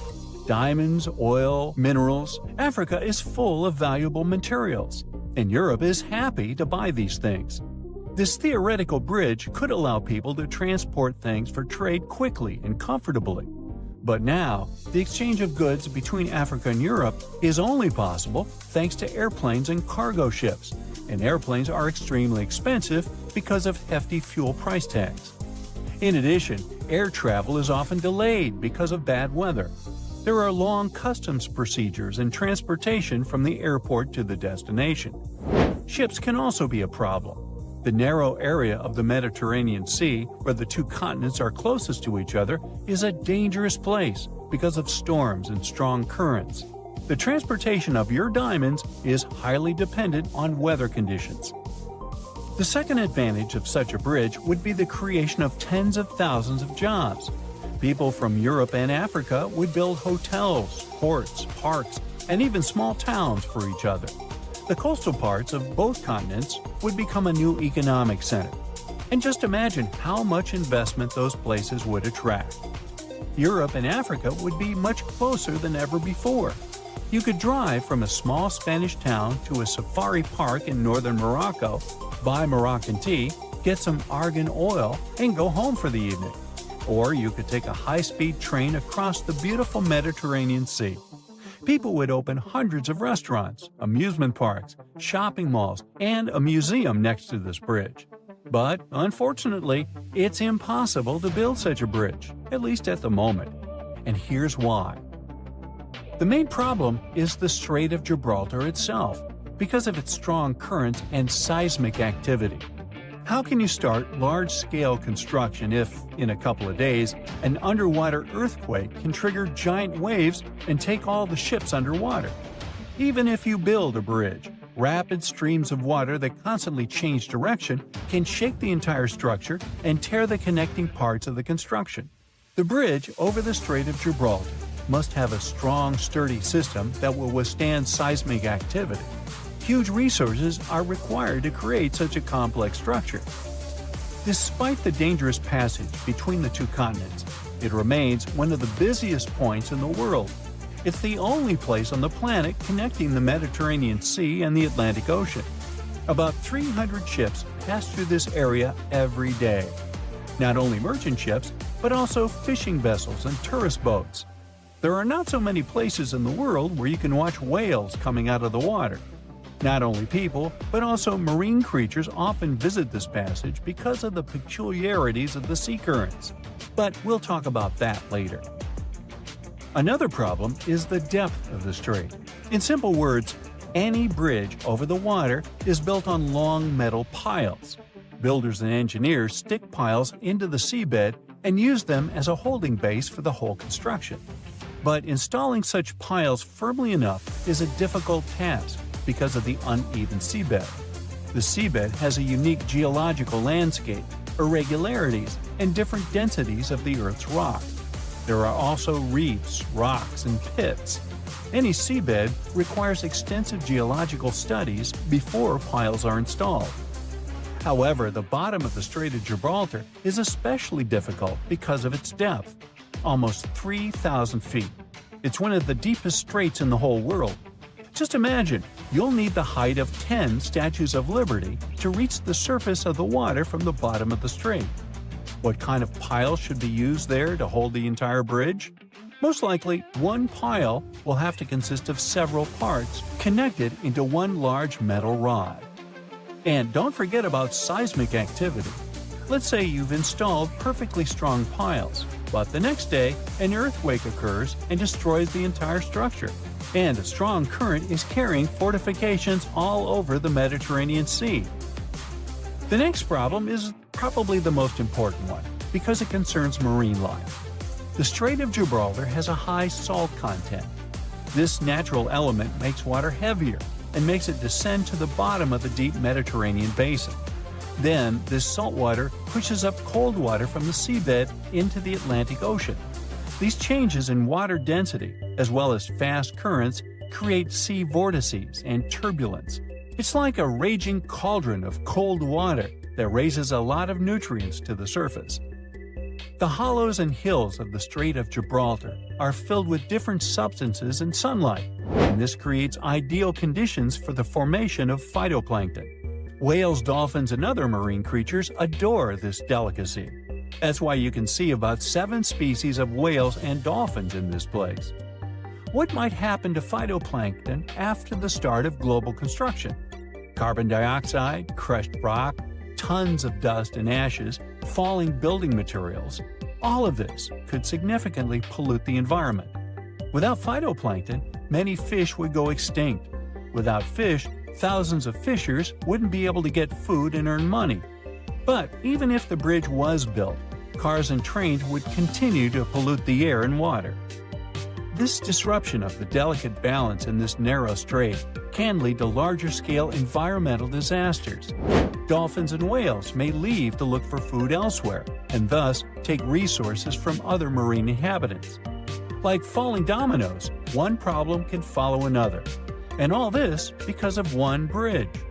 In 2007, the Spanish Ministry of Environmental Protection introduced speed limits for all ships sailing through the strait in order to not disrupt the delicate balance of nature. At the beginning of the 20th century, a French engineer proposed a project of a bridge, but it was rejected because it was too complicated and costly. People also tried to develop a 23-mile-long tunnel, but this project also faced financial and technical difficulties. People are still dreaming of a bridge over the Strait of Gibraltar. Perhaps, in the future, when we develop cooler technologies, we'll be able to build this thing. Oh, by the way, there hasn't always been water between these two regions. In the distant past, the two continents were connected. The entire Mediterranean Sea is the remains of the Tethys Sea that existed before the era of dinosaurs. Then the African and Indian plates collided with the Eurasian one, and the Tethys Sea completely disappeared. In its place, a land bridge was formed that separated the Mediterranean Sea from the ocean. Without access to water, the sea dried up about 6 million years ago. But then, when the bridge came down, the water began to fill the dried-up pool. For tens of thousands of years, the narrow plate sank lower and lower, and the Mediterranean Sea eventually got its current water levels. Consider South America and Africa. Don't they kind of look like they fit together, like puzzle pieces? Well, they actually did. But about 130 million years ago, South America was like, bye, and slowly started drifting away. These days, it's around 1,800 miles from Africa, and it's still on the move. Every year, the continent shifts a little more toward the Pacific Ocean. So, how's that even happening? Tectonic plates are constantly moving. That's what makes the Earth's surface shift over time, going from this to what we see today. But those movements happen so slowly that you and I can't see them go. So, no, Brazilians or Chileans aren't out there feeling their continent inching westward. But the numbers don't lie. South America is moving, and apparently all it wants is to get as far away as possible from this massive underwater mountain range called the Mid-Atlantic Ridge. But what exactly is pushing the land toward the Pacific Ocean? It is the heat inside our planet. Way down beneath the ocean, there are cracks in the Earth's crust, and magma, super hot melted rock, rises up through those cracks. When that happens, the magma cools and hardens into solid rock. Over time, this process might build underwater mountains, like the Mid-Atlantic Ridge. And as more new crust forms, it begins to push the older crust out of the way. In the process, tectonic plates and the continents riding on top of them get pushed along. Now, on the other side of South America, over by the Pacific, there is the Nazca Plate. It's heavier, and it's moving eastward. Since it is denser, it is sliding underneath the South American Plate. This entire process is called subduction, and it's happening at a rate of about 3 inches per year. By the way, the collision between these two plates is what's behind all those breathtaking volcanoes scattered throughout the Andes, and it's also making the continent move. So, if everything goes according to plan, projections show that South America will end up more centered in the Pacific Ocean in the future. But some models suggest something way crazier. Before we get into that, though, we need to clear something up. Why on earth isn't Africa following in South America's footsteps? I mean, shouldn't it be drifting west too? Well, not quite. Africa is doing its own thing because it sits on the African plate. So the Mid-Atlantic Ridge is located between those two continents, and just like it pushes the South American plate, it also pushes the African plate, but in the opposite direction. It's like this ridge is trying to split up two ex-besties, you know? But there's more. Africa is also being influenced by the East African Rift. That's one of those massive cracks we talked about earlier, but it's happening on land, which makes it extra dramatic. This is what's causing the continent to slowly split apart. It's a long story, but let's just say the rift is pulling Africa in more directions than South America ever had to deal with. Okay, now it is finally time to talk about that crazier thing that might happen to South America and everything around it in the future. Theory number 1. It could break away from North America. I know, super dramatic, but don't panic. We're talking hundreds of millions of years from now, and I won't be around. You see, both continents are moving in the same general direction, but at different speeds. The North American plate is cruising along at about 1 inch per year, while South America is moving a bit faster. So even though they're heading the same way, they are not keeping pace. Over time, as the Atlantic Ocean continues to widen and the Pacific keeps shrinking, all this tectonic movement could eventually pull the Americas apart. Theory number 2. Marine life could go through some major changes. Right now, the Americas act as kind of a giant wall between the Atlantic and Pacific Oceans. Because of that, sea animals have evolved differently on each side. Take the green sea turtle, for example. The ones living in the Atlantic tend to be bigger and lighter in color. Meanwhile, their Pacific cousins are usually smaller and darker. But if, one day, there is no land blocking these two populations from mixing, they would end up with brand new migration routes, new nesting spots, and a lot more overlap in their territories. Now, multiply that scenario by hundreds of other species, and things could really get shaken up. We're talking about new interactions, unexpected competition, and maybe even the rise of entirely new species. Alright, theory number 3. America might meet Africa again. Right now, the Mid-Atlantic Ridge is busy creating a new seafloor, and because of that, the Atlantic Ocean is slowly getting wider. But in about 125 million years, scientists believe that process could come to a stop. Instead of the seafloor spreading apart, the ocean floor might start getting pulled under the continents. When that happens, the Atlantic will stop growing and start shrinking. And the water section between South America and Africa is likely to be the first part pulled beneath the land. That means the Americas and Africa could meet again. And when that happens, border countries could turn into super shaky places, with earthquakes happening all the time and brand new volcanoes popping up left and right. The eastern United States would no longer be known for the peaceful green slopes of the Appalachians, but for snow-covered giants that occasionally spew lava and ash, more like the Cascade Range out west. Countries would end up with totally new neighbors. Brazil might line up with Nigeria and Cameroon. Uruguay could be sitting right next to Angola. And Argentina might be sharing a border with South Africa. So if these two continents really do merge, how intense would that be?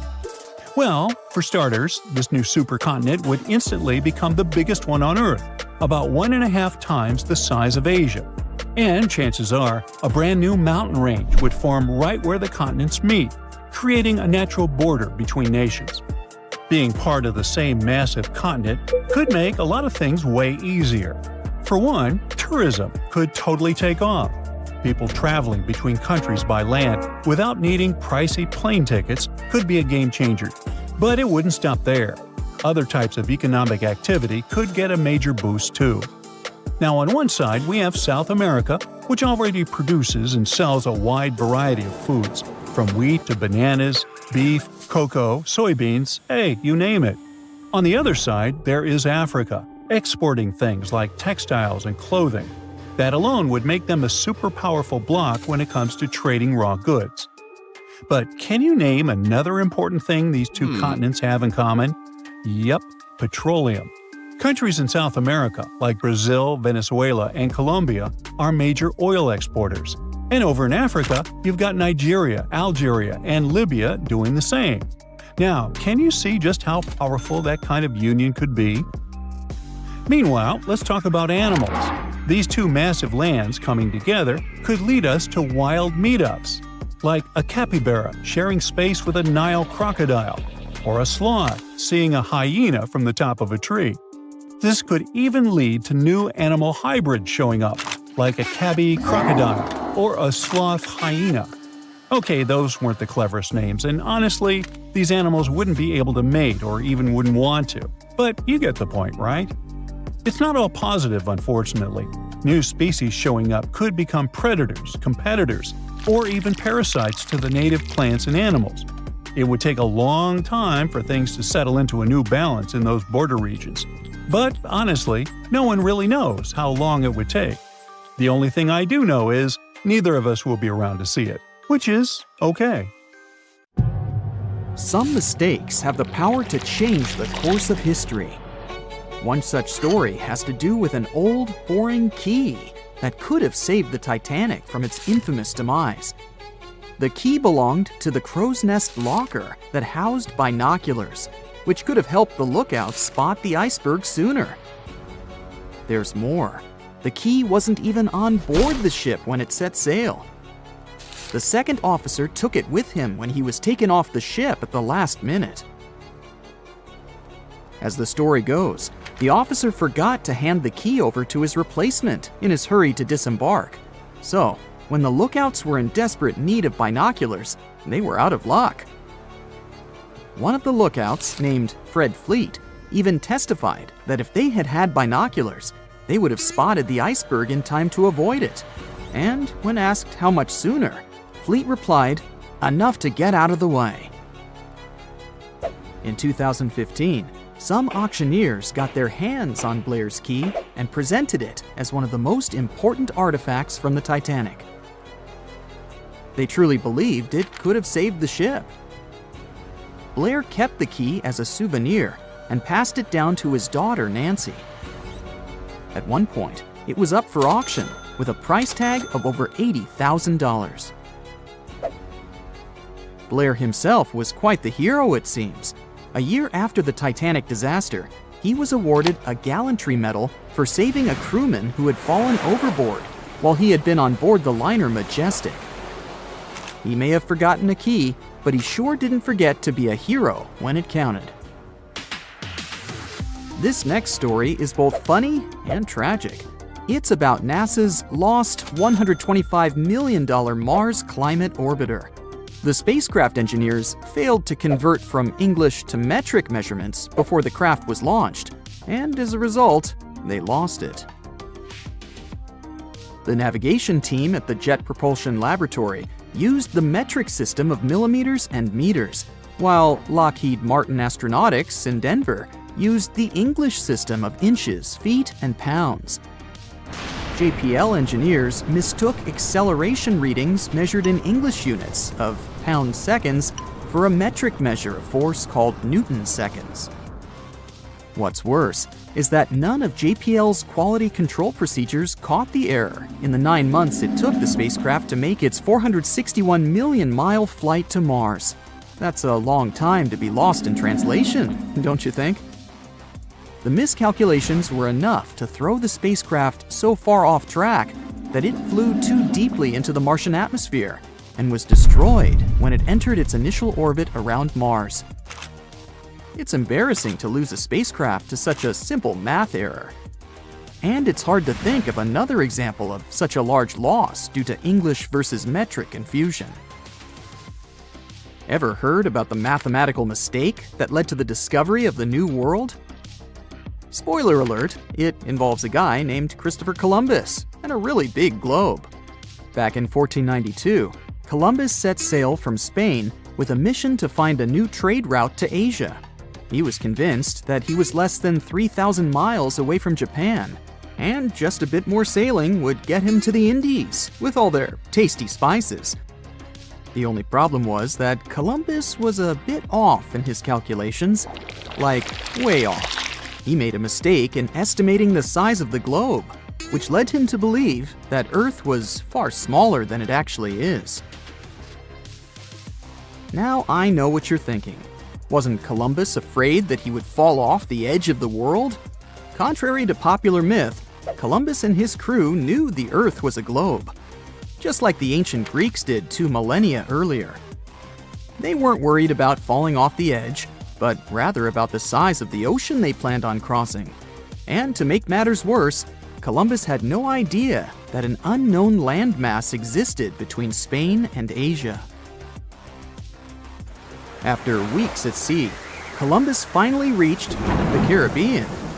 He believed that he had landed on the outskirts of Asia, and so named the islands the West Indies.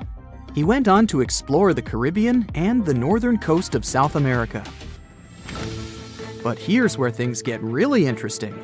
Even though Columbus insisted until his last day that he had reached Asia, another Italian explorer named Amerigo Vespucci mapped the eastern shore of South America down to Brazil and proved conclusively that Columbus had actually discovered a whole new world.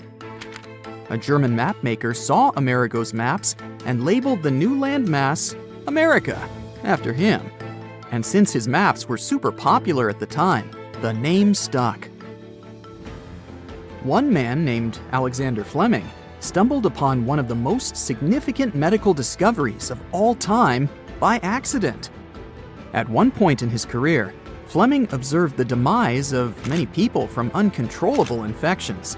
Antiseptics were used to fight this, but they often did more harm than good. In 1922, while he had a cold himself, Fleming transferred some of his, nasal discharge to a petri dish and left it on his cluttered desk. When he finally examined it weeks later, he found that an enzyme had some antimicrobial properties. It wasn't until 1928, when Fleming left an uncovered petri dish next to an open window, that he stumbled upon the discovery that would change the world. The dish became contaminated with fungus spores. And when he examined them under the microscope, Fleming discovered that the bacteria near the fungus were dying. He managed to isolate the fungus and found that it was effective against numerous things that cause diseases. And thus, penicillin was discovered. As Fleming himself put it, "I did not discover penicillin. Nature did that. I only discovered it by accident." Talk about a lucky break. In the early 1520s, the east coast of the United States of America was a big mystery waiting to be solved. The Spanish found Florida, and the English and Portuguese found Newfoundland, but the area in between was like a blank spot on the map. France decided to take action and sent an expedition to explore the area. They chose a guy called Giovanni da Verrazzano to lead the trip. For this expedition, he got 4 ships. Unfortunately, 2 of them were shipwrecked, and a third one went home after doing some other business on the Spanish coast. Only the flagship, La Dauphine, crossed the Atlantic with Verrazzano and his 50-man crew. Verrazzano set sail from Madeira and landed at Cape Fear. From there, he sailed south, but got a little scared of running into the Spanish, so he returned somewhere north of Charleston.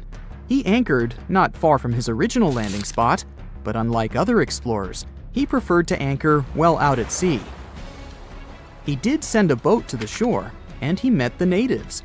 They were described as wearing just some animal skins covering their bodies and garlands of bird feathers. As Verrazzano sailed along the coast, he reached the outer banks of North Carolina. He thought that the waters he discovered were those of the Pacific. In reality, what he'd stumbled upon was the Pamlico Sound. He thought that North America was just a long, extremely narrow strip of land. This mistake led mapmakers to show North America as almost completely divided in two. Moving on, Verrazzano reached a beautiful place that he called Arcadia, probably Kitty Hawk, North Carolina. Sailing further north, he missed the entrances to Chesapeake and Delaware Bays because he kept quite far from the coast until New Jersey. Then, the moment we've all been waiting for. Verrazzano discovered New York Harbor! And he anchored in the Narrows. Later, it was named after him, and now it is spanned by the Verrazzano Narrows Bridge. Once Verrazzano's Sea appeared on the map, it became widely accepted and impacted loads of future explorers. For example, Henry Hudson went looking for a passage to the Pacific in the middle latitudes of the continent. But, as it turns out, the Englishman never did find the Pacific Ocean anywhere near Virginia. And the cartographic myth eventually faded away. It's funny to think about how a mistaken belief could have such an impact on history. The ground suddenly starts shaking. Clouds of gas start forming in the sky, making it dark during broad daylight. Bits of the ground start swelling, lifting, and even collapsing. These are the telltale signs of a volcano that is bound to erupt. And this is what could easily happen again with Mount Spur. It's only about 75 miles from Anchorage, one of Alaska's busiest cities. More than half of the population of the northernmost state of the US live there. There's also a huge amount of air cargo that passes through its international airport daily. So anytime a volcano this close to such a vital hub begins to get restless, people start paying attention. Just FYI, approximately 350 million people in the world live within the danger range of an active volcano. That means that around 1 out of 20 people live in an area at risk of volcanic activity. Alaskans probably wish that Spur's reawakening was fiction, but it's actually true. The Alaska Volcano Observatory picked up on several of these "I'm about to erupt" signs from Mount Spur. So much so that they raised the alert level to yellow, which means unrest above normal background levels. Spur erupted twice in the 90s, and it was pretty intense. If we were ranking volcanic eruptions on a scale from 1 to 10, these eruptions would rank a 6 or 7. Not that terrible, but still worth 10 to 17 million in damages. However, these numbers are nothing compared to Alaska's 1988 Redoubt eruption, another volcano that erupted and summed up a staggering $345 million in damages. Mainly because its ashes hit aircraft engines, such as the KLM 747 that lost power after all its engines went off due to the ashes. If people weren't paying attention to Alaska's unstable geology before that, well, they surely started to after it. When you think of the hazards of volcanic activity, the first thing that might possibly pop in your mind is Pompeii, Italy. Of course, that's the worst-case scenario, a city being engulfed by lava. Spur may seem innocent compared to Vesuvio, but it still took its toll. The last time it erupted in the 90s, and it threw volcanic aerosols over 60,000 feet into the atmosphere. Let's get our science straight here. Think of volcanic aerosols like liquid particles that are released into the atmosphere during an eruption. These particles are usually created when gases from a volcano, such as sulfur dioxide, combine with water and other particles that exist in our atmosphere. These aerosols can actually cool the Earth's surface since they reflect sunlight directly back into space. And that's not the worst part. It can stay in the atmosphere for several years after an eruption, causing lots of health issues. The eruption unleashed blazing fast avalanches of hot gas and ash called pyroclastic flows, along with thick, muddy floods known as lahars. Oh, and there were also the massive volcanic boulders. These rock chunks were huge, some over 3 feet long, and they blasted out from the volcano like nature's cannonballs, landing more than 6 miles away. All that volcanic heat melted part of a nearby glacier, kicking off debris flows that dammed up the Chakachatna River and created a whole new lake along the valley.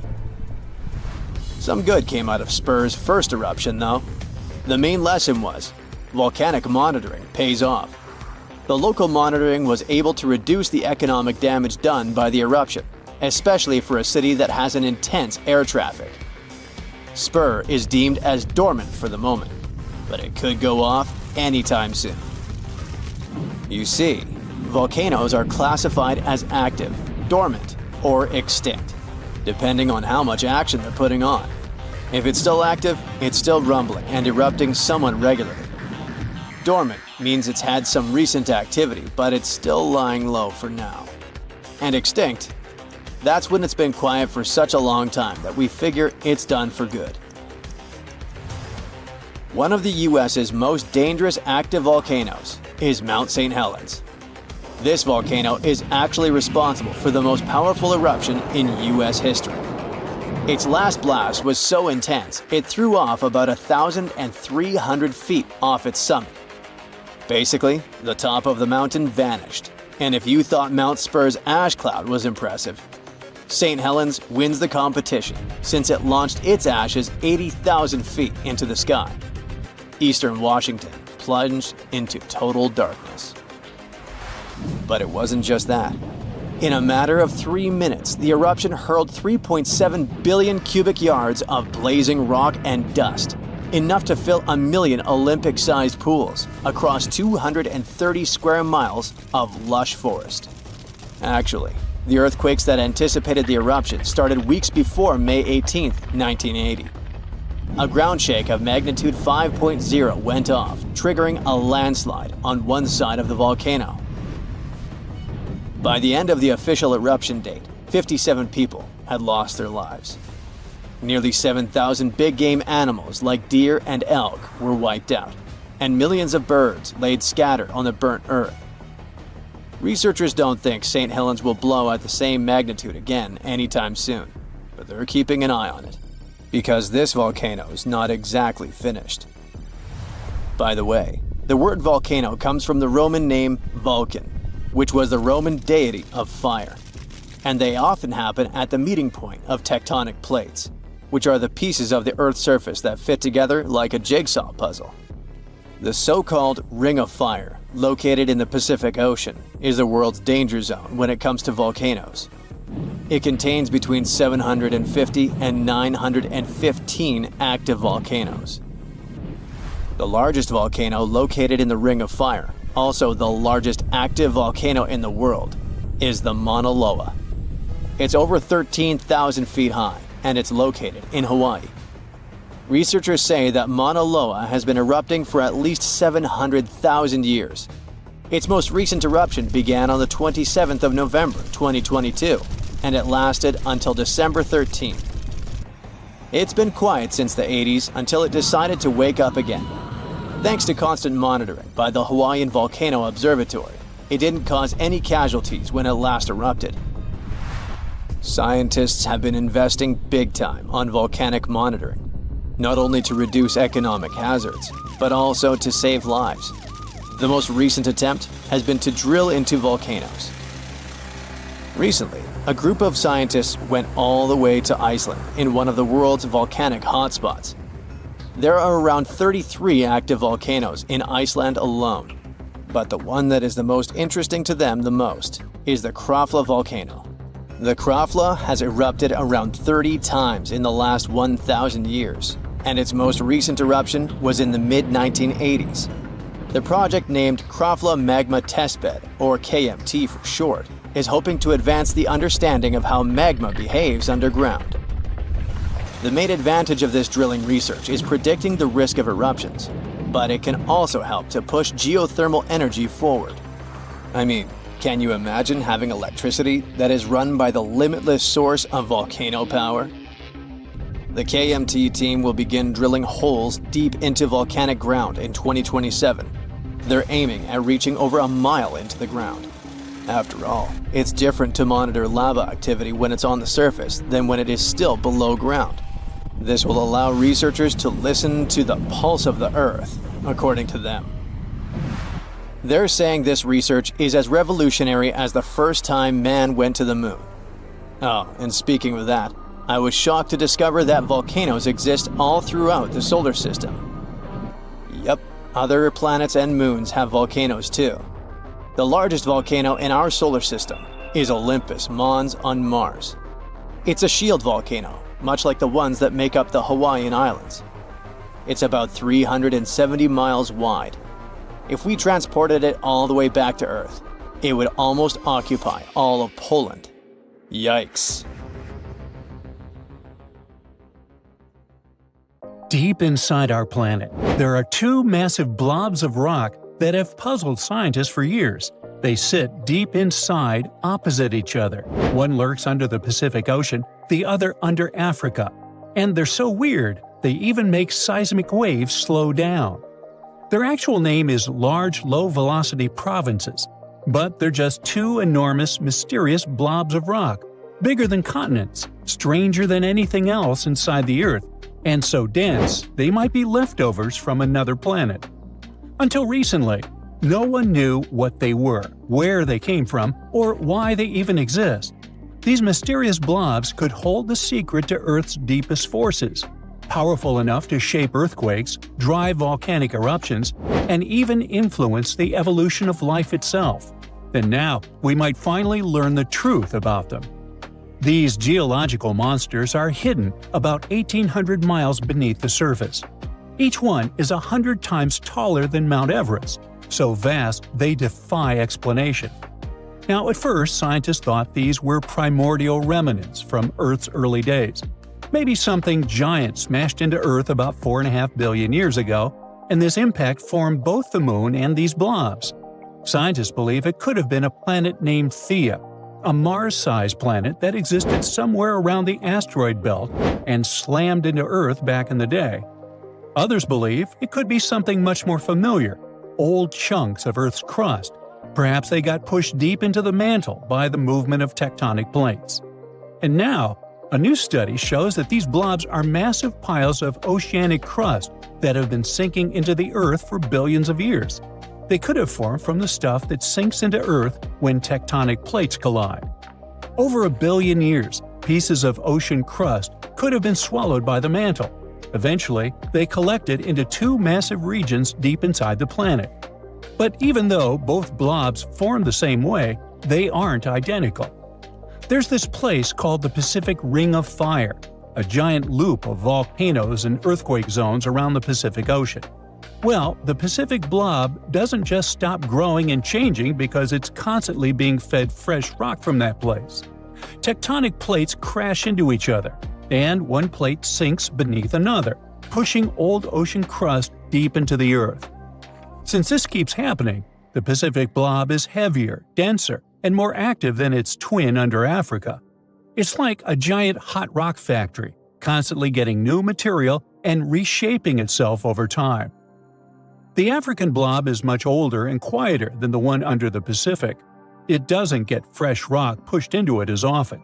That's why, over time, it has blended more with the surrounding mantle. Since it's less dense, it behaves differently. It rises higher into the Earth's mantle, stretching 340 miles closer to the surface. And that might be why Africa has so many powerful volcanoes and rift valleys today. The biggest question is, how do they keep evolving? Scientists think that huge columns of hot rock, called mantle plumes, might be pushing up from deep inside the Earth, helping to drive the movement of tectonic plates in the Pacific. If they're right, then these giant underground blobs aren't just sitting there. They're almost alive in a way. They'd be constantly changing and shaping the surface of our planet. But why do they even matter? Because these weird underground structures may be shaping Earth's surface in ways we don't fully understand yet. You see, first, they might influence Earth's magnetic field. That's because they affect how heat moves through the mantle and core. They might also hold clues about the history of plate tectonics.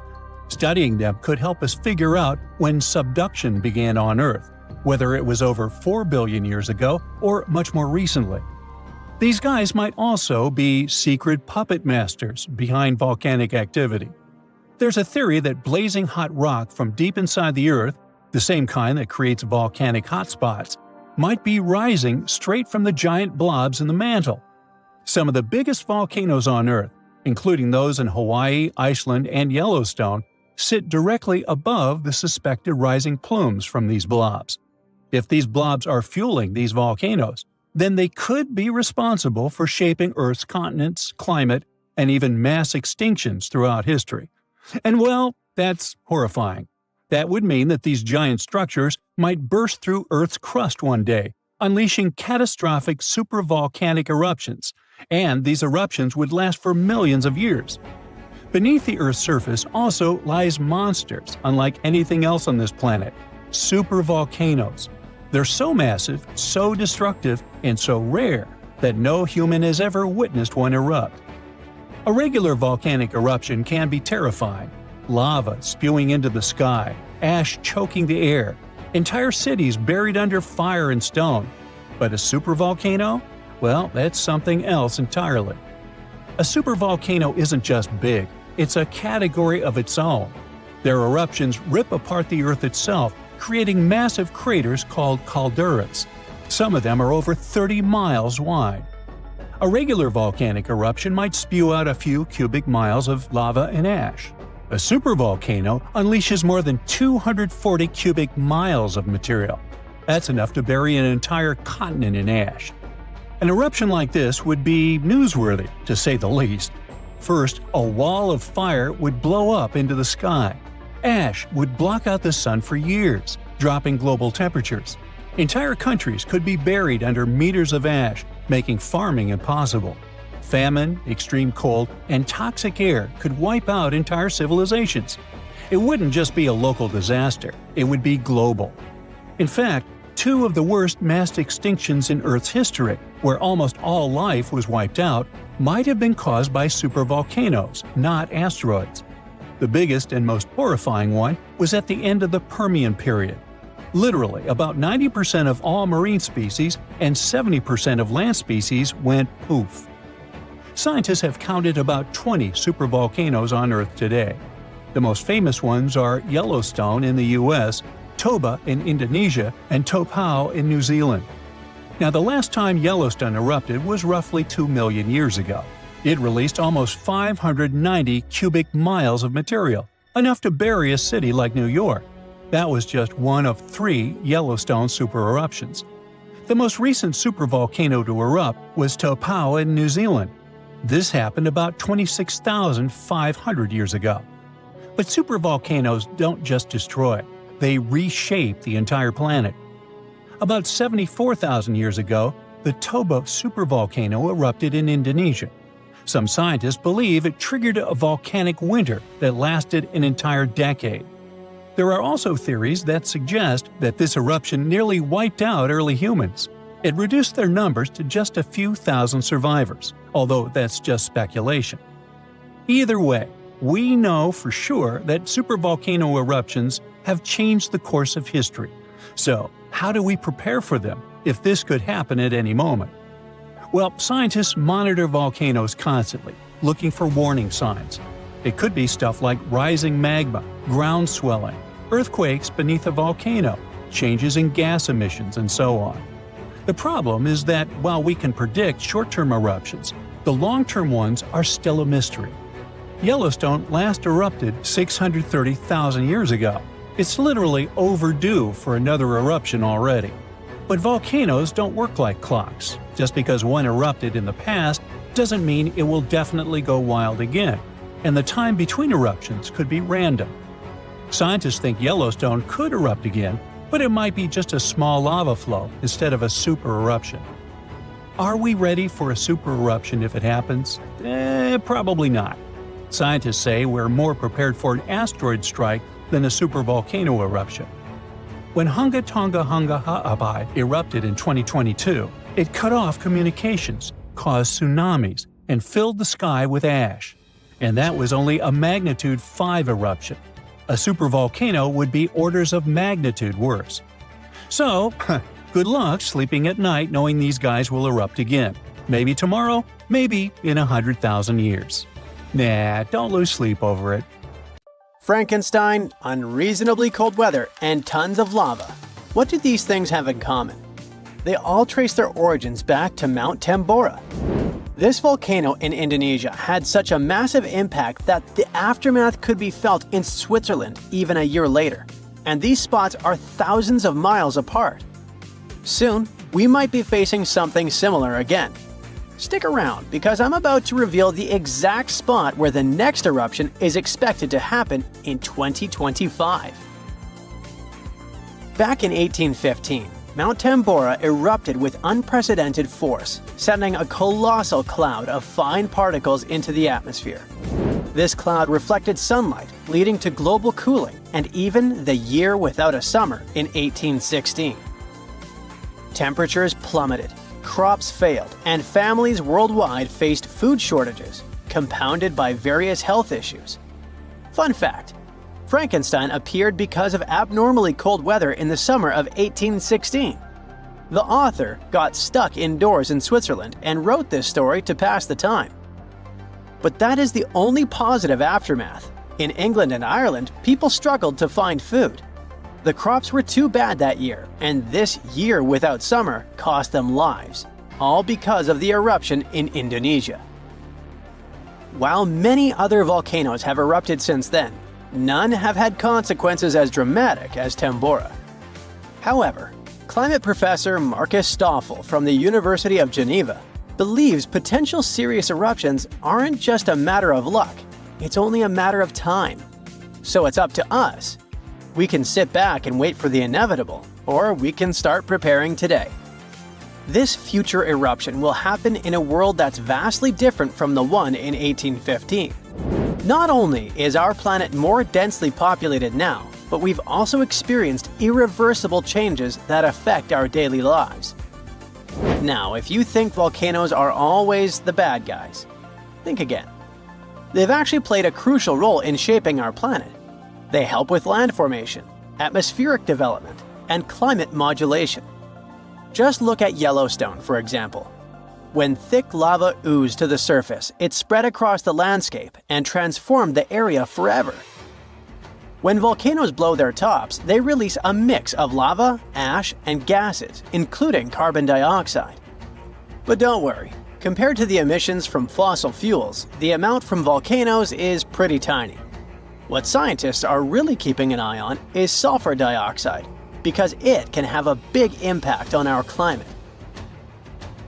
When a major volcanic eruption happens, it can send sulfur dioxide soaring into the stratosphere, which is about 7 miles up in the atmosphere. Once there, it transforms into tiny aerosol particles that scatter sunlight, helping to cool the planet. This cooling effect isn't immediate though. Those particles can hang around for a couple of years and even circulate all around the globe. Nowadays, we've got special equipment to monitor sulfur dioxide emissions from space. Take Mount Pinatubo in the Philippines. During its eruption in 1991, it released around 15 million tons of sulfur dioxide. Now, while that's a lot, it wasn't quite as massive as the eruption of Tambora. Still, Pinatubo managed to lower global temperatures by about 0.5 degrees Celsius for several years. Tambora, on the other hand, dropped average global temperatures by about 1 degree Fahrenheit. I know what you might be thinking. That's not much, but trust me, it makes a difference. If the planet warms up by just 1 degree Fahrenheit, it could really mess with sea levels. Experts think we might see a rise of up to 8 inches by the end of this century. This could wipe out a lot of farmland and coastal habitats, which would be a huge blow to many communities. So maybe a volcano eruption that can cool off the planet is like a natural mechanism helping us out? Not exactly. While it does cool the planet off, don't get tricked into thinking it's the kind of coolness our planet needs. Such temperature shifts can severely mess up with the crops, like they did in 1816. There's also evidence that major eruptions can disrupt rainfall patterns, leading to drier conditions in monsoon regions across Africa and Asia. You see, the summer monsoon relies on the temperature difference between land and ocean, which can be altered by volcanic activity. Interestingly, a warmer climate may enhance the cooling effects of volcanic eruptions. Experts explain that the formation and movement of aerosol particles depend on climate conditions. As global temperatures rise, faster air circulation can lead to smaller aerosol particles, which are more effective at scattering sunlight and thereby intensifying the cooling effect.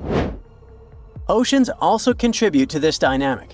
A warming ocean surface creates a stratified layer, hindering the mixing of warm and cold water, which could mean that volcanic eruptions primarily cool the upper ocean layer and the atmosphere above it, according to Stoffel. Moreover, climate change may influence volcanic systems directly. The melting of ice can trigger more eruptions by reducing the pressure that allows magma to ascend more easily. Additionally, increased rainfall associated with climate change can seep into the ground and interact with magma, potentially sparking eruptions. While the prospect of a cooling period due to a volcanic eruption might seem beneficial amid climate change, scientists warn that the effects could be dire. The immediate consequences could be severe, particularly for the estimated 800 million individuals residing near active volcanoes. A major eruption could devastate entire cities. For example, Campi Flegrei, located near Naples, Italy, is showing signs of increased activity and threatens the lives of about 1 million people. Now, if you're from Oregon, beware, as experts say this state might experience volcano eruptions. Are you scared? Don't be. It's actually not as scary as it seems. Let me explain why. There are more than 80 volcanoes in Oregon, but we're not interested in a single one of them because it's an underwater volcano that is likely to erupt in 2025. Axial Seamount is the most active volcano in the Pacific Northwest, yet it remains largely unknown to the public due to its location approximately 300 miles offshore and nearly a mile beneath the ocean surface. While its upcoming eruption is expected to pose no threat of a tsunami or significant land-based earthquakes because of its depth and distance from the Cascadia Fault, the data gathered from studying its eruptions can enhance our monitoring of potentially more hazardous volcanoes. Let's call it a friendly eruption, shall we? In reality, predicting eruptions is a complex endeavor. We often encounter alarming headlines, such as, "Yellowstone is about to erupt." Should we take these claims seriously? Not really. Yes, Yellowstone sits atop an active supervolcano that has experienced 3 major explosive eruptions in the past 2.1 million years. The last eruption occurred approximately 70,000 years ago, with the most significant explosion taking place around 631,000 years ago, forming the massive Yellowstone caldera. Naturally, many people are curious about whether Yellowstone will erupt again and when that might happen. Fortunately, scientists are employing new techniques to delve into these questions. A recent study suggests that Yellowstone is unlikely to experience another major eruption anytime soon. The reason is that the magma beneath the park is divided into a network of separate chambers. While there is a substantial amount of magma present, it's not sufficiently interconnected to support an eruption. Previous studies proposed that the existence of a massive layer of magma beneath Yellowstone, but these latest findings change that notion. To gain a clearer understanding of the subterranean dynamics, researchers utilized a technique called magnetotellurics, which employs Earth's natural electromagnetic fields rather than seismic waves. Since magma is a good conductor of electricity, this method is particularly effective for mapping molten rock and comprehending underground activity in volcanically active regions. By using magnetotellurics, scientists created a detailed map of the magma under Yellowstone, enabling them to make more informed predictions about future eruptions. But what will happen if an eruption similar to Mount Tambora occurs? By and large, there will be huge climate chaos. Yeah, the best scientists are looking for the solution should it really happen, but they don't have it yet. So technically, we're not ready for the second Mount Tambora. But for now, we're pretty much safe. No major eruptions are predicted. Whew! Okay, let's try something together. Open any world map you have available. It can be the one you find in your bookcase or even an online version. Take a look at the vast area covered by water. That's 71% of the Earth's surface. And all that is salt water from the world's oceans. There aren't any borders between the 4 oceans we've all come to know, but oceanographers and the world's countries did traditionally split these waters into 4 distinct regions: the Pacific, Atlantic, Indian, and Arctic Oceans. And here comes the big surprise. The scientific community has recently recognized the fifth body of water.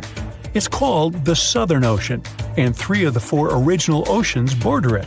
It circumnavigates Antarctica and the lower portion of the globe and reaches Australia and the southern portions of Africa and South America. What makes this ocean so special? How did the scientific community eventually recognize it? And more importantly, what mysterious creatures does it hide? Let's find out. The Antarctic Ocean, or the Southern Ocean, was first mentioned back in 1937 in the second edition of the International Hydrographic Organization's Limits of Oceans and Seas. That's a mouthful. Back then, this organization considered that it was wrong to consider the Antarctic Ocean as its own distinct body of water. Why? Well, because at that time, an ocean was defined as water surrounded by land and not water surrounding land. However, they reconsidered it in 2000 and voted to include this ocean in the official list.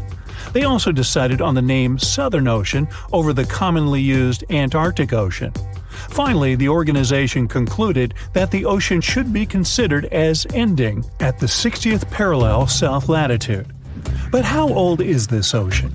Well, many specialists believe it to have formed only 30 million years ago, which would make it the youngest of the world's oceans. It was created when Antarctica and South America moved away from each other during the early stages of our planet's development.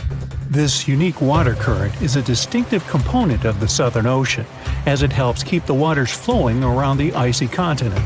It's called the Antarctic Circumpolar Current, and it moves to the east with incredible speed. It's estimated that it moves an enormous amount of water per second. Some of the disputes regarding the Southern Ocean also have to do with this amazing current. Some specialists believe it separates the water of the Southern Ocean from the waters of the nearing Atlantic or Pacific. Only the rapid circulating water is considered the Southern Ocean. On the other hand, though, a handful of scientists say that the current actually makes the naming issue more complex by not limiting the waters to a specific geographic location. They believe that the waters in the current are different in terms of composition from waters in the northern oceans because they are way colder and have a lot more salt. Sailors don't really like this new body of water, mostly because of the frequent cyclone-like storms that it experiences. They happen because of the big temperature difference between the ice packs and the ocean waves. As a result, these storms are very difficult to surpass for any sailors that happen to encounter them. I mean, really, these are the strongest winds found anywhere on our planet. More so, the vessels going through this area must also be wary of the frequent icebergs that may pop up every now and then, and also of the low surface temperatures. Just to paint you a better picture, some of the icebergs found here can span over several hundred meters and can exist all year round, regardless of the season. The latitudes from 50 to 70 have even earned the nicknames of Furious 50s or the Shrieking 60s because of these intense year-round storms. Even the landscape is unique. They say the Southern Ocean has bluer glaciers, colder air, and more intimidating mountains than anywhere else in the world. Now, let's get to the mysterious creatures that call this place home, as thousands of species of wildlife live only here and nowhere else in the world. Let's start with the quirky sea pig, or one of the sea cucumbers as it's sometimes called. There are a lot of them in the waters off Antarctica. Why is it called that way, though? Because of its pink hue and round, bloated looks. On a closer look, it even appears to have a little tail and set of ears, just like a pig. They do help a lot with the quality of the waters here, filtering sand and sediment. Then there are the Hoff crabs that live on the floor of the Antarctic Sea.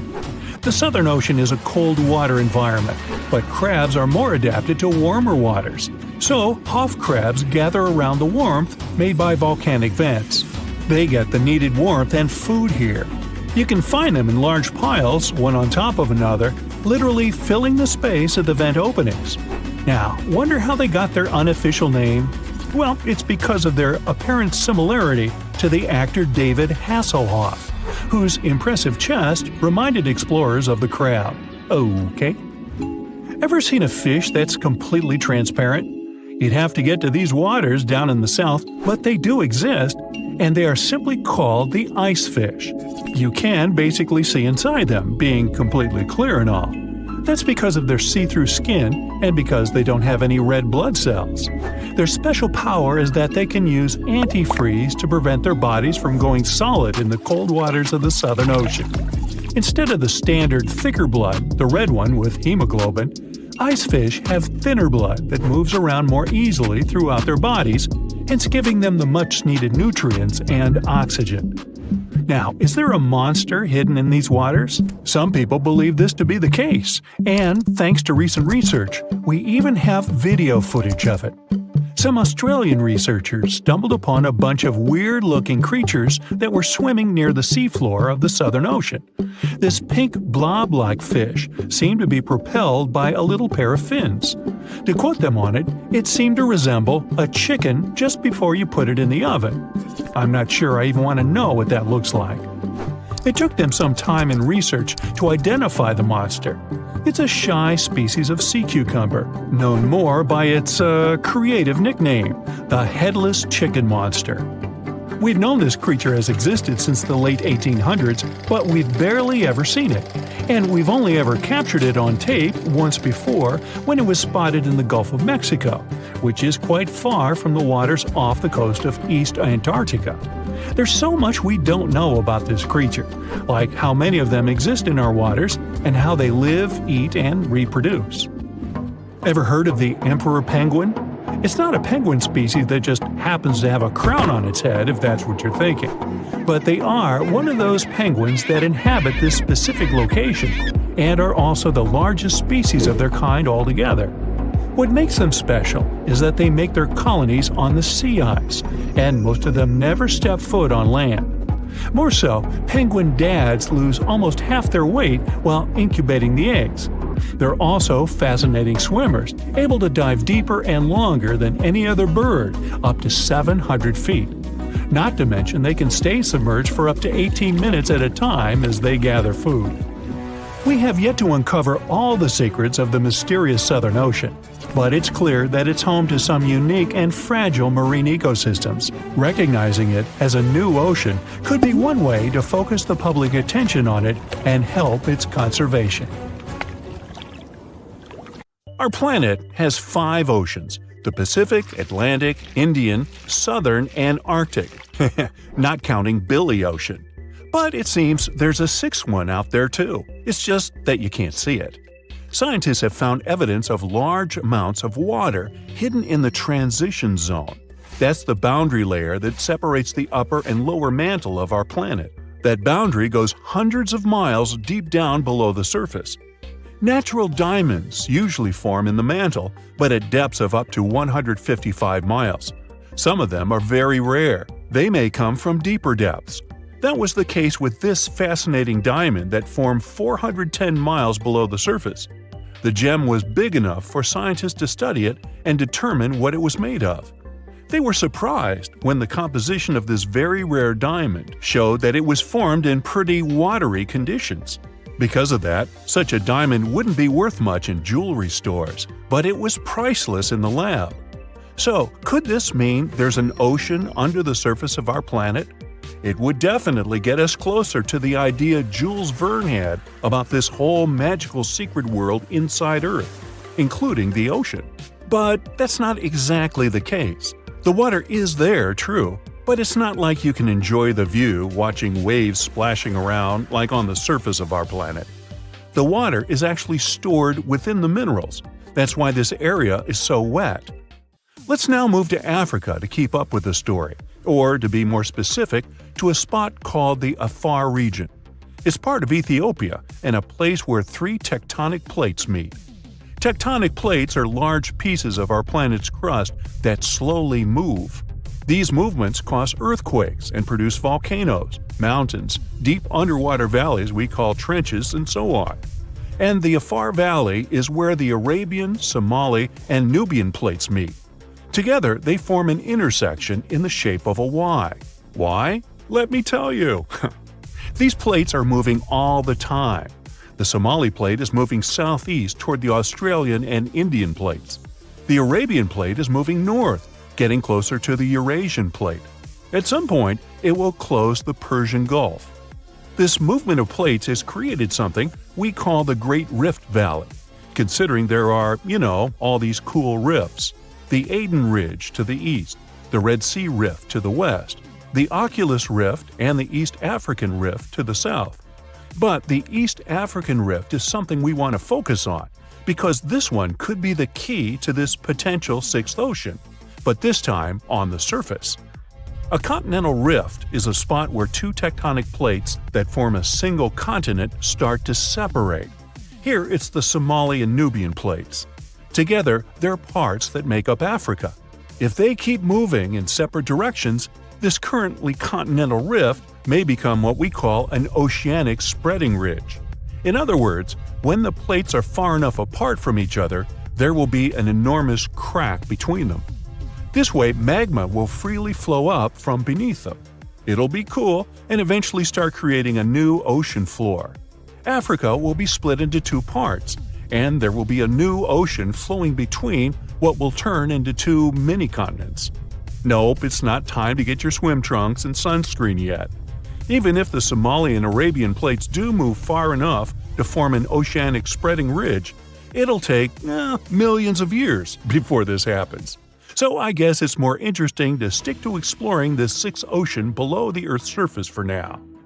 The idea of subsurface oceans goes beyond the borders of our planet.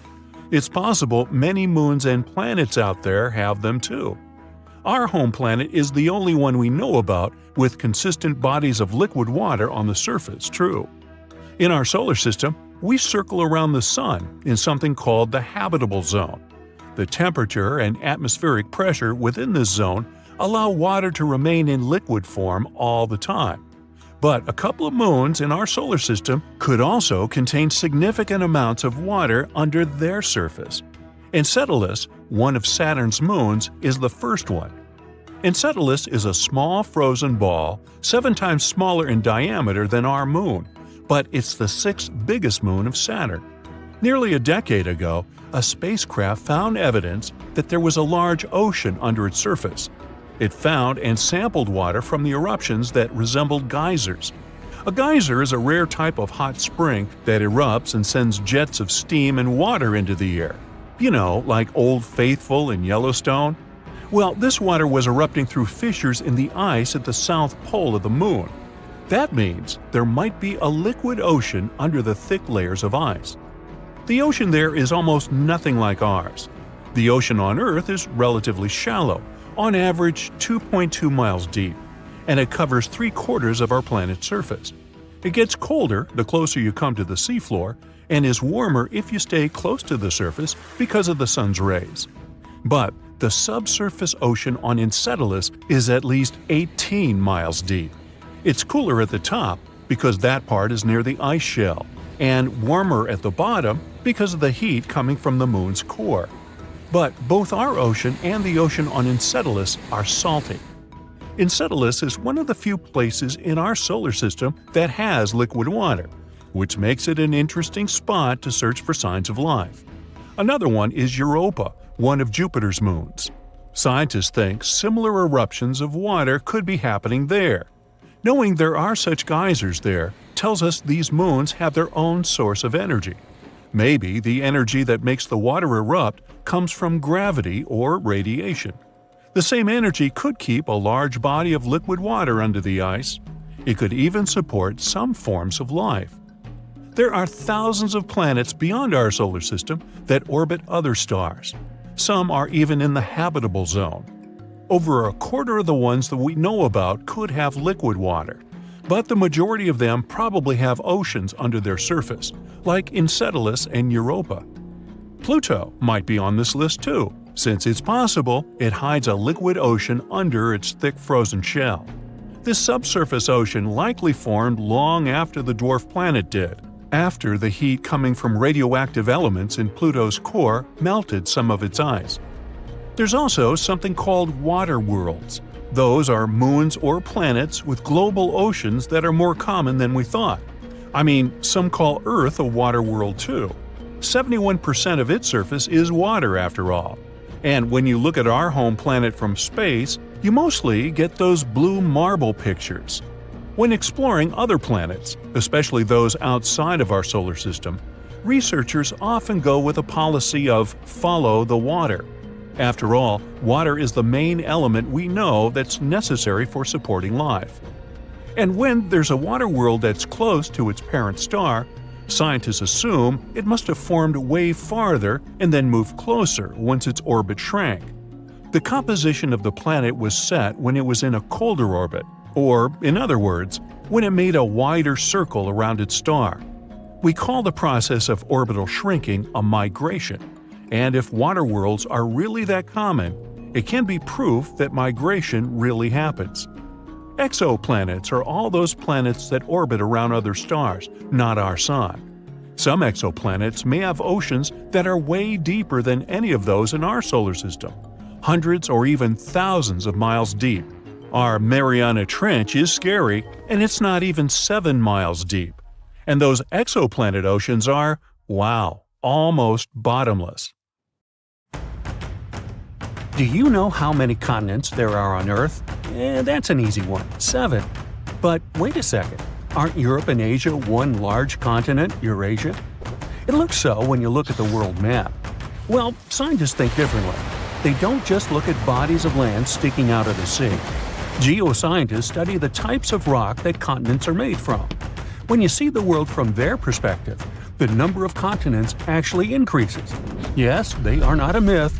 Lost continents exist, or at least they used to. They are hiding under other land masses. Peekaboo! Researchers have recently discovered one continent just like that. It's called Greater Adria. Sound familiar?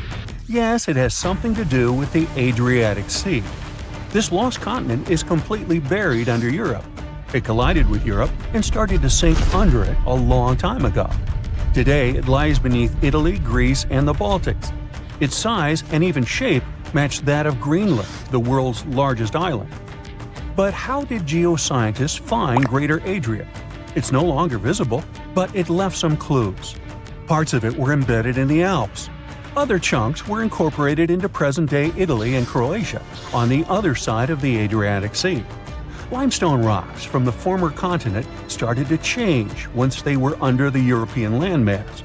Tremendous heat and pressure spread over tens of millions of years changed their structure. Out goes the limestone, in comes the marble. All the Greek and Roman temples you admired on your summer vacation were constructed using this marble. It was sort of a going-away gift from a long-lost continent. Greater Adria camouflaged itself well for thousands of years, but other lost continents were hiding in plain sight. Have you heard of Earth's 8th continent, Zealandia? Probably not, because it sits under the surface of the Pacific Ocean. 95% of Zealandia is now underwater. Can you guess where exactly? Its name is a good hint – under New Zealand. If you open Google Maps, you can see its outline. Look for a lighter shade of blue in the ocean. It should stretch from New Caledonia to New Zealand. This bump in the ocean floor used to be above sea level. It was about 2/3 of Australia and more than twice the landmass of Greater Adria in size. We can spot Zealandia today because it hasn't sunk too low, and that's the best way to discover other lost continents. Imagine the Earth without the oceans. The bottom of the sea isn't flat. There are mountains and trenches. You could put Mount Everest in the deepest of them, and there would still be 7,000 feet between it and sea level.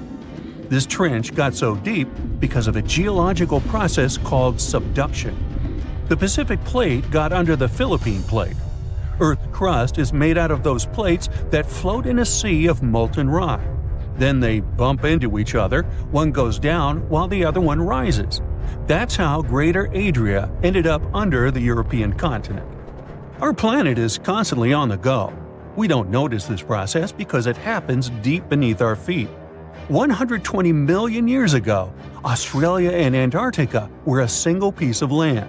Yep, the coldest and one of the hottest places on Earth were once the same territory.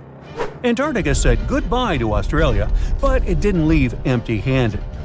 Today, there is an oceanic plateau in the Indian Ocean. The word plateau comes from French, and it means elevated flatland. And the name of this land sounds like the title of a Hollywood movie, Broken Ridge. Long ago, it was connected to another lost continent. Scientists believe that it made a land bridge between India and Antarctica. What was this land like? The answer possibly lies in a tiny archipelago in the southern Indian Ocean. These islands are all that is left of an ancient landmass. They have a cold climate. The islands feature glaciers because they're so close to Antarctica. But in the past, the climate must have been temperate with plenty of rainfall. The animals and plants would have been similar to those that we find in tropical regions today. The Lost Continents landscape probably resembled that of New Zealand. Now, while we're in the area, can you guess which continent the island state of Madagascar once belonged to? If you guessed Africa, sorry, you were wrong. Hey, don't feel bad. Look up and to the right of the map. The correct answer is India. Some 120 million years ago, I wasn't around then, India separated from the African continent and went northeast. Madagascar wasn't quick enough and ended up as an island off the southeast coast of Africa. But there is evidence of an even greater landmass, the lost continent of Mauritius. Scientists found traces of the ancient landmass under the island of Mauritius. Today, it's a tourist hotspot, but millions of years ago, it was a real hotspot, volcanoes and all. That's how scientists were able to retrace the steps of Mauritius. They found a mineral that exists in rocks which lava spews out after an eruption. The long-lost land once covered the area from Mauritius to the west coast of India. Imagine if that land existed today. It would form a great mix of Indian and African cultures. The local dishes would definitely be spicy. Now, speaking of spicy, have you had Indonesian food recently? Just 50,000 years ago, Southeast Asia looked much different. There was no Sumatra, Borneo, Java, or even Australia. Just Sunda and Saul, two continental masses that were divided by a deep water trench. You had the extension of mainland Southeast Asia on one side and the Greater Australia on the other. Back then, Bali stood at the southernmost tip of Asia. Biologists were among the first scientists to notice the split. Species develop differently on Sunda and Sahul. That's why Australia has unique animals, such as the kangaroo, wombat, and platypus. And did you know that a giant kangaroo once roamed the island of New Guinea? That's because, up until the end of the last age, there was a land bridge to Australia. Today, the two islands are separated by the Torres Strait, but it's quite shallow, less than 65 feet. It's a reminder that this was once a single landmass called Saul. Another ocean strait that isn't too deep separates Asia from North America. The Bering Strait sits today in the place of Beringia. This ancient landmass wasn't that big. It stretched 1,000 miles from north to south. That's just a third of the driving distance from Los Angeles to New York. Beringia was important for another reason. During the Ice Ages, it connected the whole world. Water levels were 300 feet lower than they are today. If they went even lower, you could walk from the Cape of Good Hope in Africa all the way to Cape Horn in South America. Talk about the ultimate backpacking route. Today, you can hop on an airplane and fly to pretty much any place on the globe. The world has never seemed smaller, has it? Well, it has. Some 300 to 200 million years ago, we were all one world, literally. Pangea was a supercontinent that included all of the continents. Its name is in Greek, and it simply means all Earth. But Pangea started to crack up.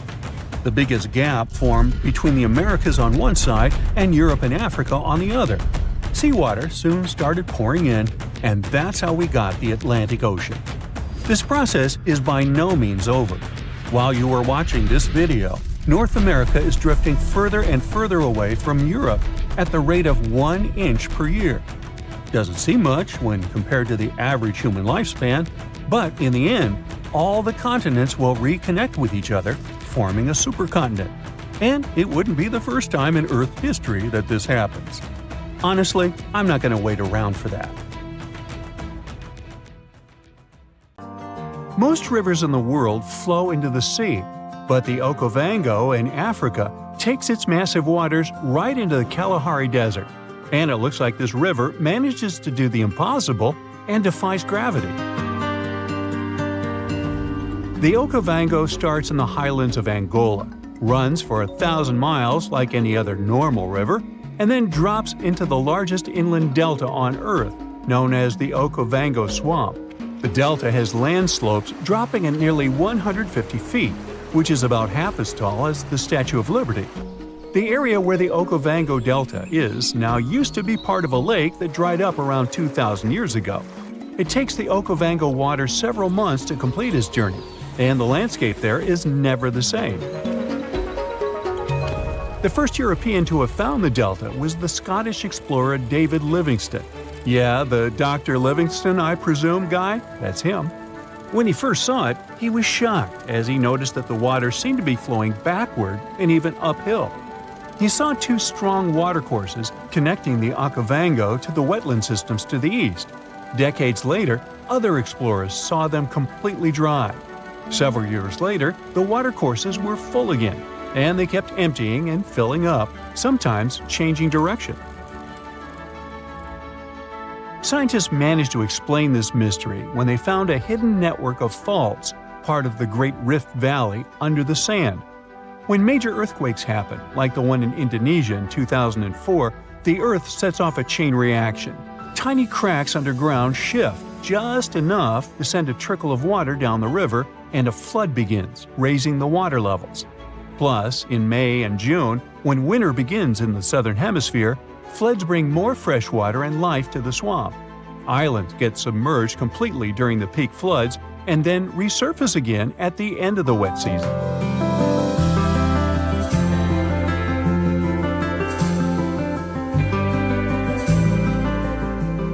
Wildlife just loves all the water in the delta, and you can often see migratory elephants bathing among pink lily pads and silverfish, bream, barbels, and other fish. There are lions, cheetahs, buffalo, wildebeests, hippopotamuses, hippopotami, zebras, wild dogs, crocodiles, and other species of animals. Storks, ibis, herons, cranes, and geese like to fly by, along with 450 species of birds. Although the Okavango has plenty of water that is priceless in the desert, people hardly settle along its banks. One big problem here is the tsetse fly. But if you're feeling adventurous, you can come here for a water safari. Scientists from Imperial College in London stumbled upon a totally unexpected river under the Antarctic ice sheet. It slurps up water from an area as big as Germany and France combined. Scientists used to think the lakes under the Antarctic ice were just chilling by themselves. But now it turns out they're part of an interconnected river network. Water under the ice can form in two ways, either from melted snow seeping down or from the Earth's natural heat and the ice grinding over the ground. The Antarctic gets a lot of surface melting during the summer, but Antarctica is usually too chilly for that. This newly found river is proof that there's plenty of water down there just from the ice melting from below. This river could make Antarctica lose its icy cover way faster. If things heat up enough to melt the surface, that water could rush down and mess with the base of the ice sheet, turning Antarctica into a melting mess like Greenland. If the ice starts moving faster than the water can handle, it's going to create more friction, making even more water and speeding up the melting process.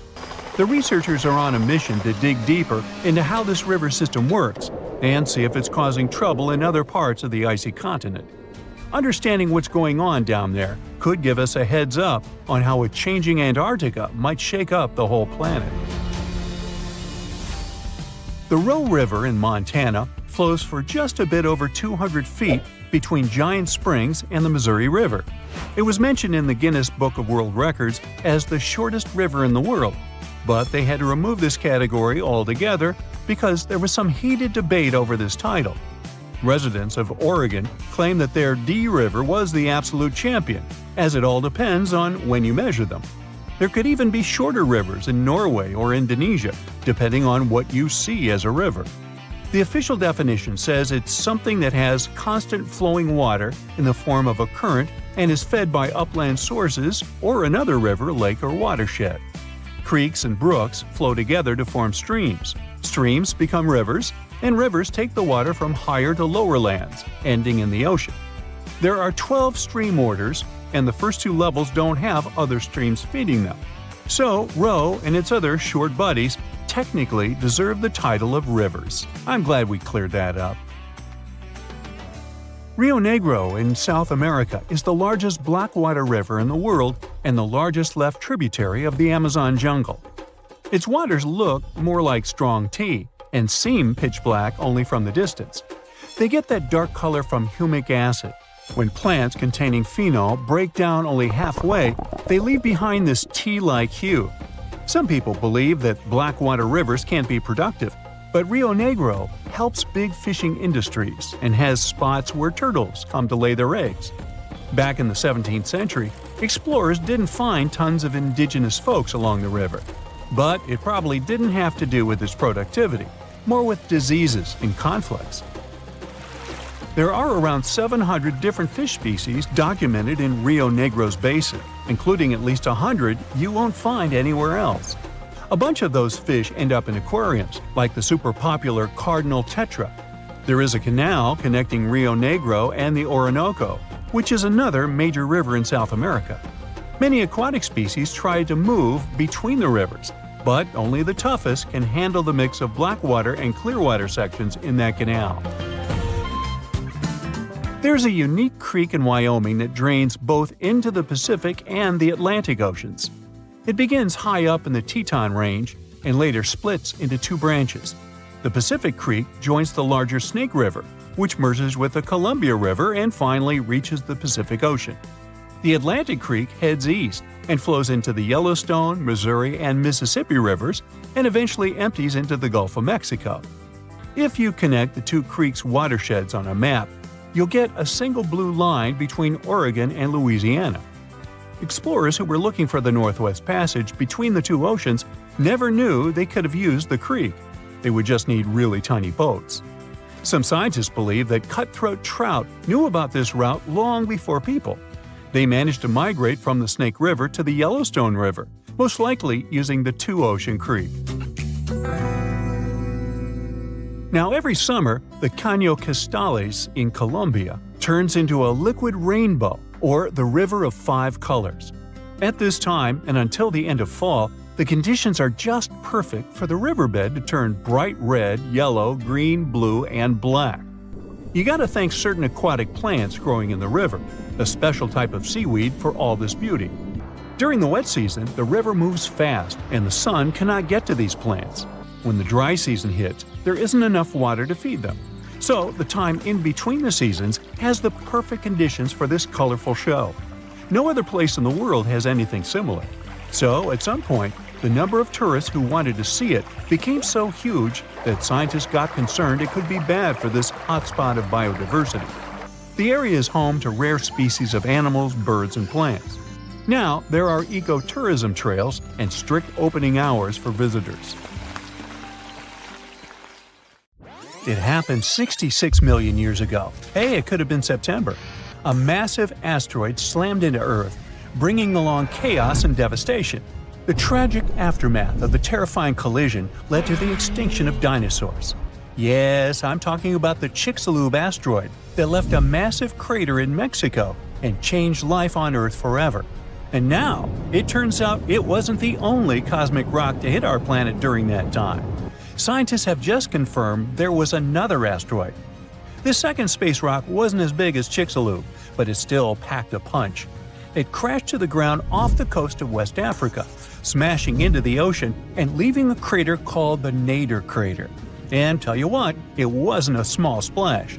The impact was so powerful, it triggered a whole tsunami. It was more than 2,600 feet high, almost as high as the Burj Khalifa, the tallest man-made structure in the world. But how did we come to the conclusion that there was a second impact? Well, this researcher spotted the Nader crater in 2022. Dr. Nicholson was looking for some high-tech scans of the ocean floor when he noticed a massive 5.5-mile-wide depression under almost 1,000 feet of water. Well, he thought it could be an asteroid impact crater, but at the time, the evidence he had wasn't solid.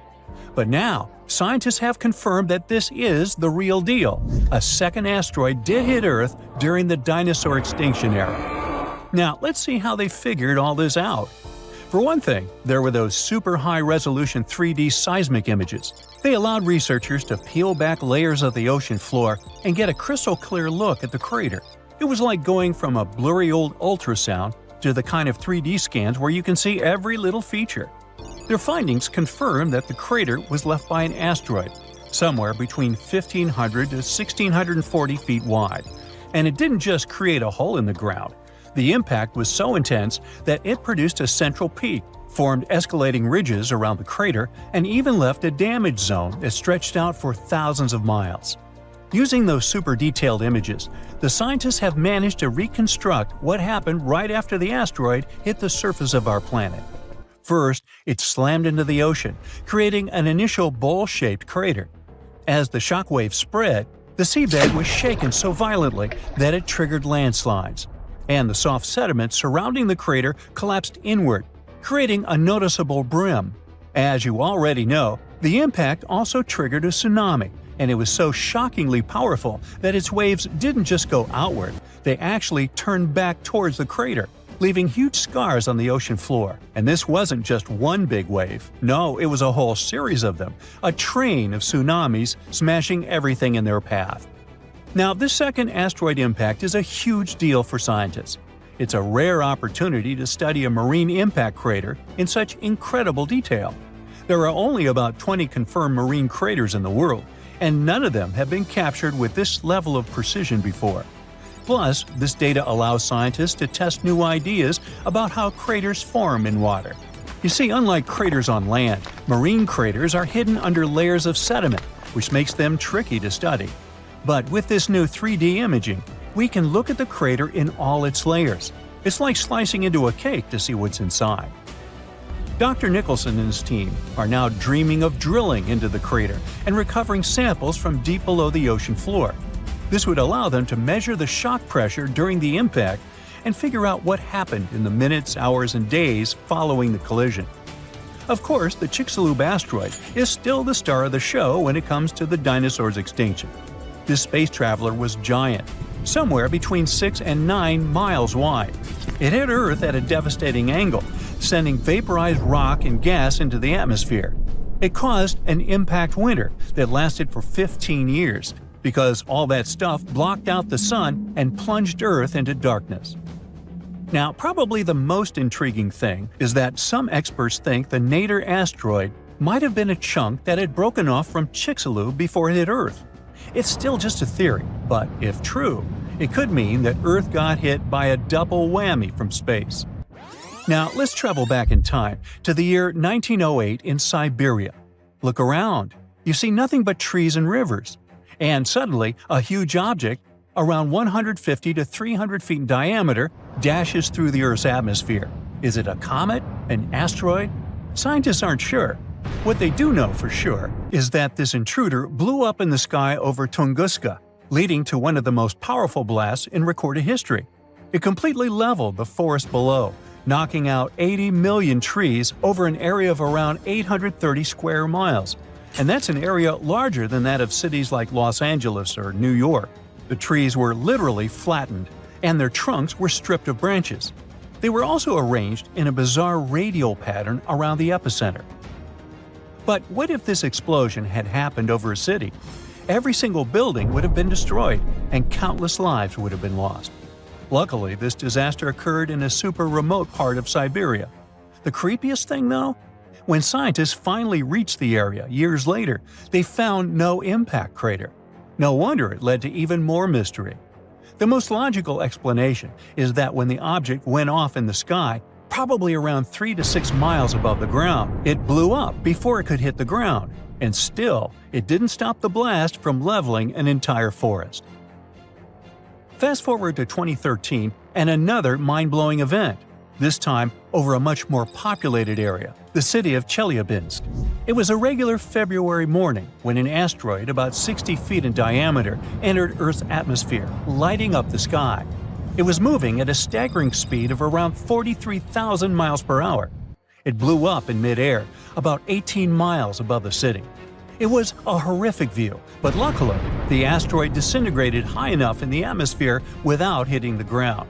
If it had touched down, the city would have been in big trouble, because even though there was no direct impact, the explosion still created a shockwave that tore through the atmosphere, hitting the ground with enough force to shatter windows all over the place.